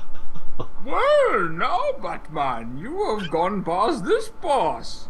You will have my permission not to die. Nah, but the biggest middle finger of that game is when Samus, they give her a one-liner that's supposed to make you feel like, oh, it's go time now. It's when Samus is sitting there and she's just like, any objections, Adam? And it's like, so 80% through the game, you want to get a backbone. To lose it 2 seconds later. Okay. I'm done. Okay, I won't do this. Jesus. I mean, for me, Is anyone else? It was a whole thing about another Mega Man game was cancelled. Was anyone else actually disappointed that a Metroid Fusion style game wasn't made for Mega Man? Because I kind of feel it had killed it in a horrific way. In the way that like Bomberman 64 was like, what have you done to Bomberman? You've made it a gritty story about a slave to the system who has to murder things, and like, fuck, you've turned it into some weird thing rather than just, I'm gonna put bombs and it has a 4 square radius. Have any of you played a Mega Man X Command Mission? I mean, that was kind of like Metroid Fusion, but in an RPG sense. You had navigation rooms and stuff like that. I haven't actually, no. How was it? I love that game. I don't care what anyone says. That game has its flaws, yes. Great game, though. I would recommend it to all of you. Was that one of the ones that was on the Game Boy Advance, or? No, that was PS? actually on the GameCube and PS2. Never played it. Sigma is not the bad guy in the next game for once. And it has plot twists. And you actually care about the characters. So, great game. I could give it a shot one day. Every time someone says Samus, I'm like, who?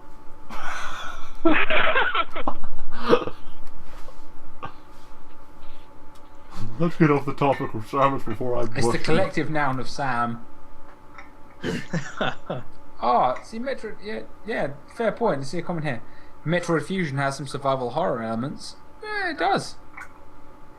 It does have that kind of claustrophobic feel, and that's what I liked about the Metroid Fusion series in general.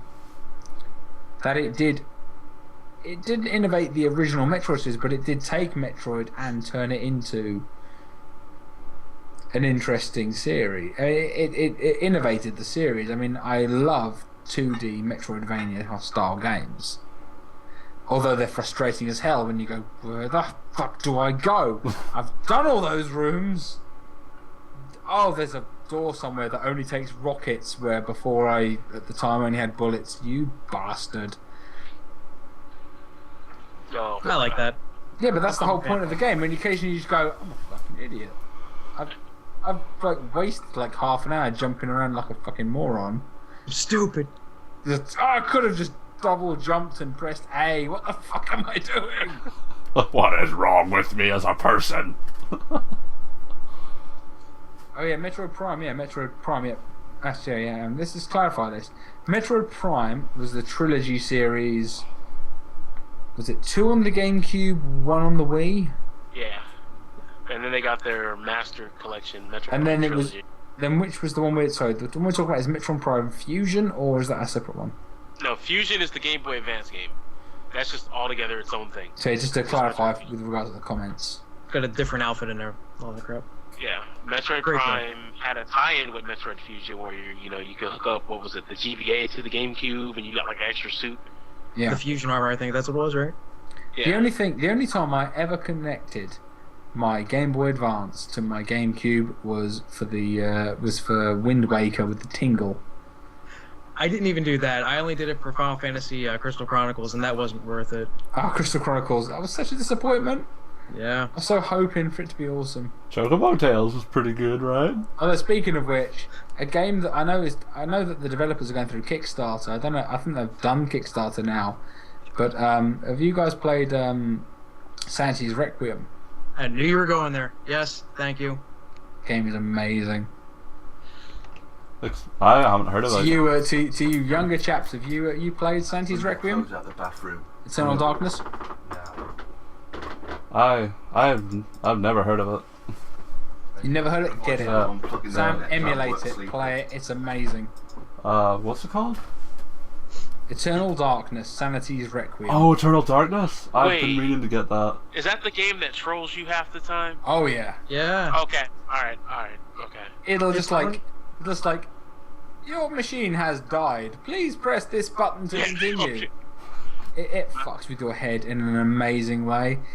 It was a beautiful response. Well, that was, and a couple of other games, because GameCube was given a lot of stick, as the Wii was and the Wii U is, being a kiddie machine. And you have Eternal Darkness, Sanity's Requiem. You have the remake of Resident Evil. you have Resident Evil 0. Those 3 games alone are a big middle finger to everyone who says the GameCube was a kid's machine. Because Resident Evil Remake was better than the director's cut, better than the original. It was a damn good game. It added massive amounts to the story. It got rid of that, Jill, you as the master of unlocking should have this, because as a master of unlocking, it's obvious you wouldn't have a lockpick because you're retarded. Or even, you're almost a Jill sandwich. Well, that Best shit thing is... No denying that. It's hilarious. The best thing about that remake, though, those of you who played the original PS1 and the GameCube version, this is purely for you. You play the PS1 version of Resident Evil 1, okay? You go into the main hall, you turn right. You go through the room with the statue with the map. You go through the one door, and you're in the corridor with the glass cases. Run through that, dogs run through the jump through the window. You go, fucking hell! Run through. I forget whether it's before or after the map, but it's in that bit. I think it might be before the map. Anyway, you play the Resident Evil remake on the GameCube, you go through the same corridor, nothing jumps out. And I played that going, where is it? Where is it? Where's it coming? Where are they coming? Forget about it. Play through the game. The map is about 70% the same. 30% extra new areas, but the rest of the game is in fact the same layout.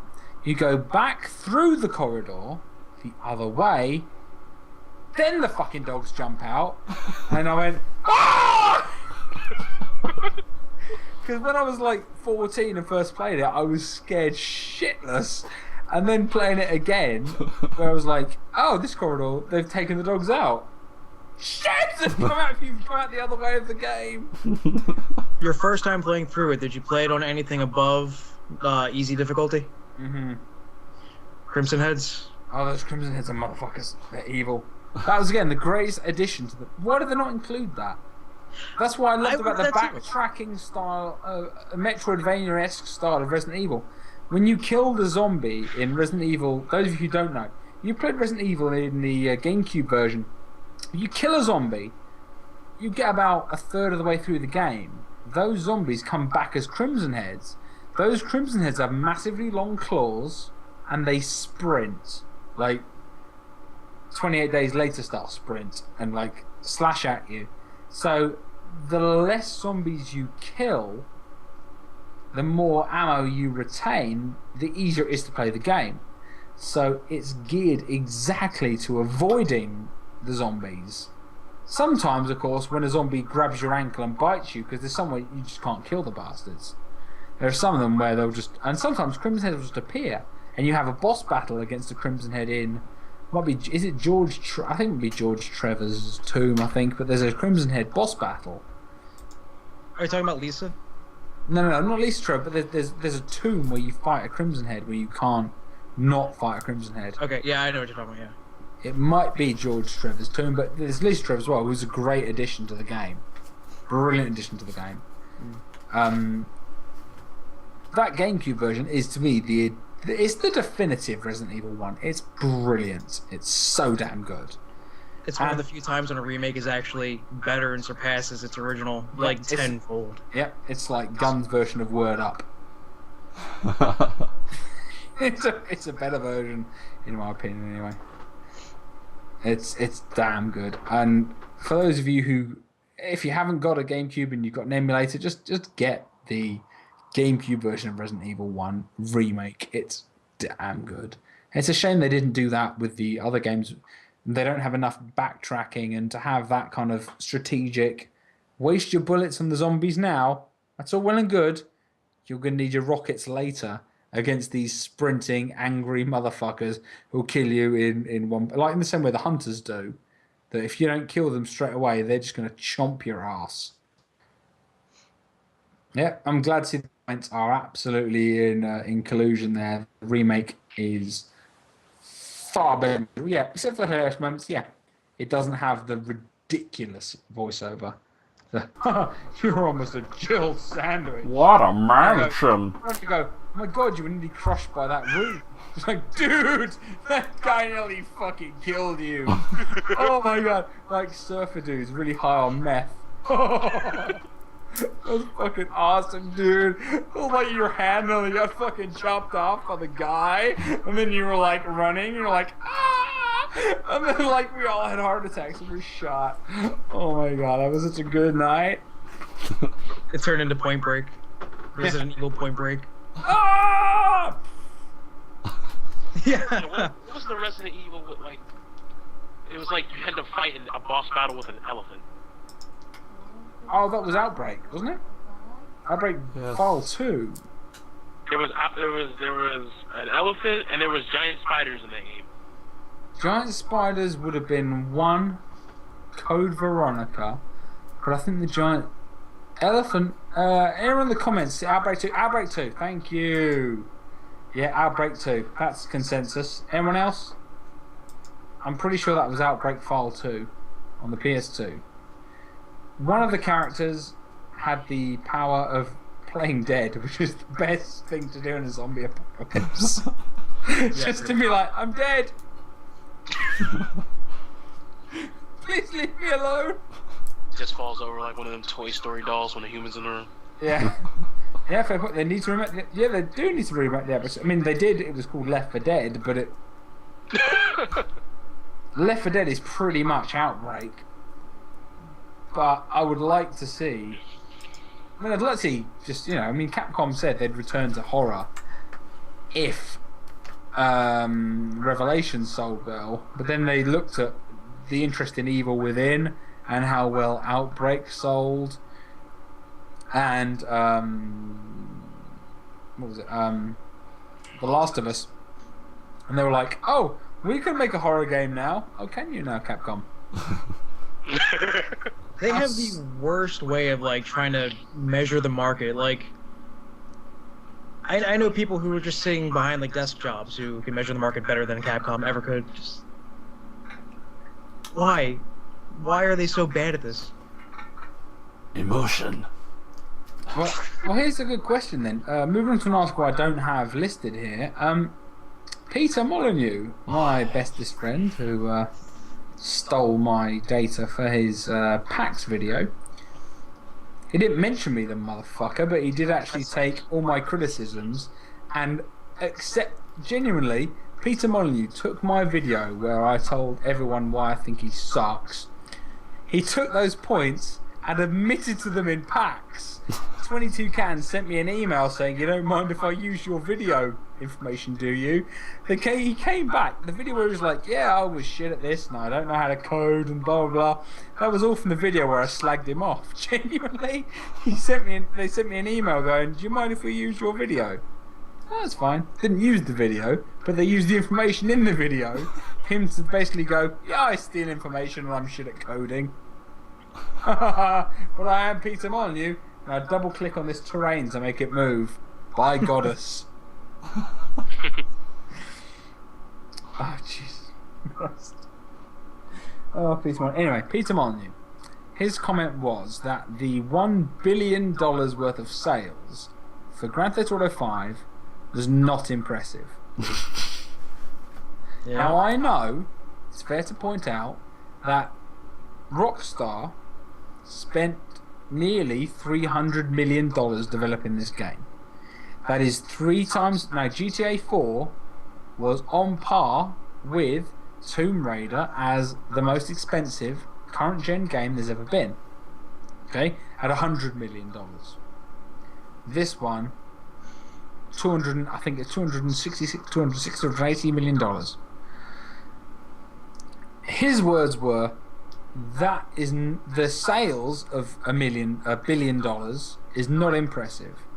I'm going to open this to the floor, starting with Sam.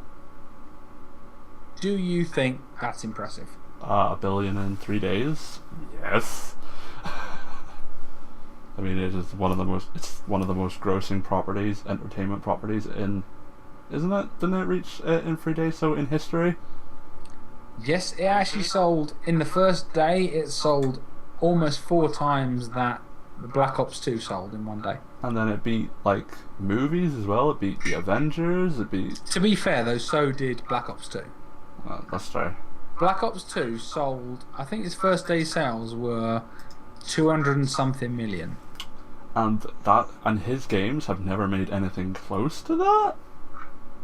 Like in their lifetime, and he's trying to say that it's not that big a profit margin. He's saying that the future is in mobile games. Can I kill myself on the podcast? Are we allowed to do that? Only if you have the noose in shot. Then it will be like one that will sell to the evening news, and we'll get the fucker syndicated. Get that Solomon Grundy cosplay going. That's superb. So, moving on, Prion, what do you reckon? Is that not an impressive sale rate? You can't argue with that number, regardless of how much they spent on it. People bought it. In mobile games, I mean, sure, you could have a pretty substantial profit margin, but you don't make that much money.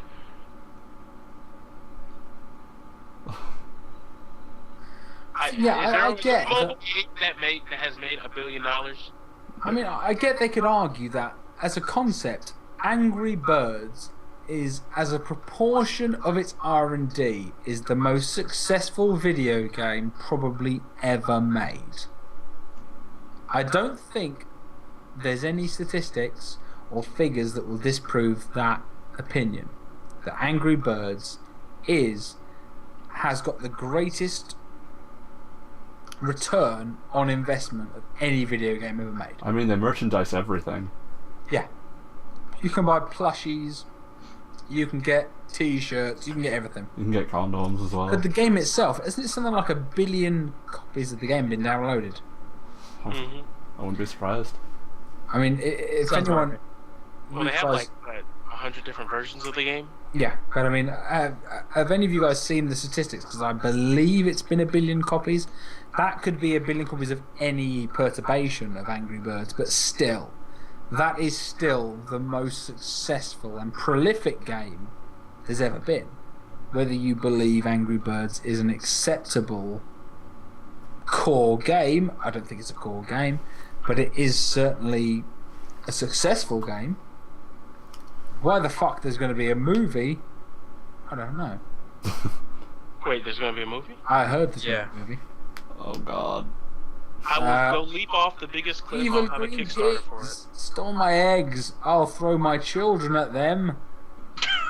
I've got my kids back, the end, through the sacrifice of my kids. Infanticide for a children's movie? Yeah, apparently so. It's pretty fucking dark. Yeah. The comments are amazing. Pencil cases, bags, clothes, cans of drink. Apparently it's come to 2 billion. Jesus. Yeah. Well, just to reiterate, in the comments, when you say 2 billion, is that the retail price, the retail value of Angry Birds? If Angry Birds is worth 2 billion retail, I would very much like to hear that, because that is a fucked up number. Editing. Now with the delay between our Skype call and Twitch, it's like the most. As in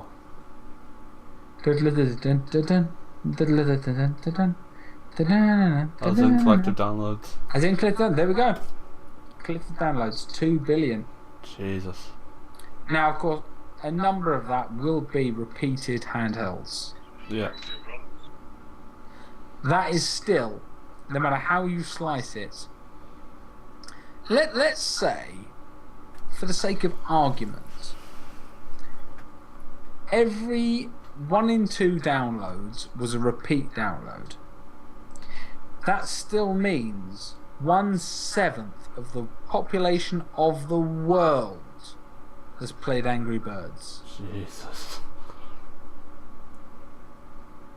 Considering that the vast majority of the world lives in poverty,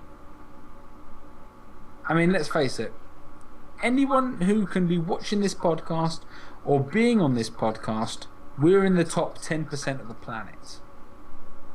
we've got internet, we've got webcams, we've got homes to fucking live in.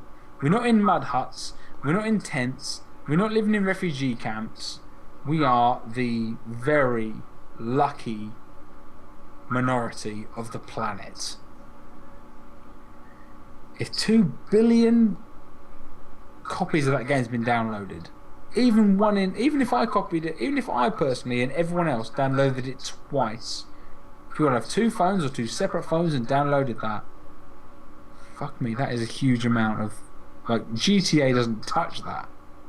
GTA has sold about 13 million copies. Maybe 15 million copies. That's insane. That's what? 5 times the amount of people who live in the Republic of Ireland. Fuck. I think the Republic of Ireland is about 3 million population, 3-4 million population. Yeah. When did the first Angry Birds come out? 2010? Maybe before then? Maybe, I don't know. Let's do a quick Google. Let's double check to find out. Over here. Oh,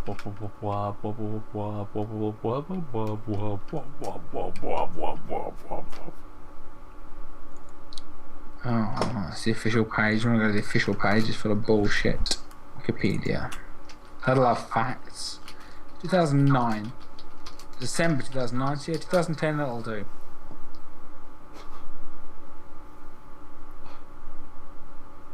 So yeah, end of 2009, early 2010. Jesus. Oh god, the Wikipedia page is like a voice into hell. There's books. There's not only one book. 1, 2, 3, 4, 5, 6, 7, 8, 9, 10 fucking books. Bad Piggy's Egg Recipe. Angry Birds, the Big Green Doody Book. Angry Birds, the Big Red Doody Book. Angry Birds Space Colors. Angry Birds Space Numbers. Angry Birds Space Sticker Book. Angry Birds Space Poster Book. National Geographic Angry Birds Space A Furious Fight into the Final Frontier. National Geographic Angry Birds 50 True Stories of the Fed Up, Feathered and Furious. National Geographic Angry Birds Star Wars The Science Behind the Saga. I am about to kill myself. What the fuck is this world I'm living in? Can't wait for Angry Birds 50 Shades of Ham.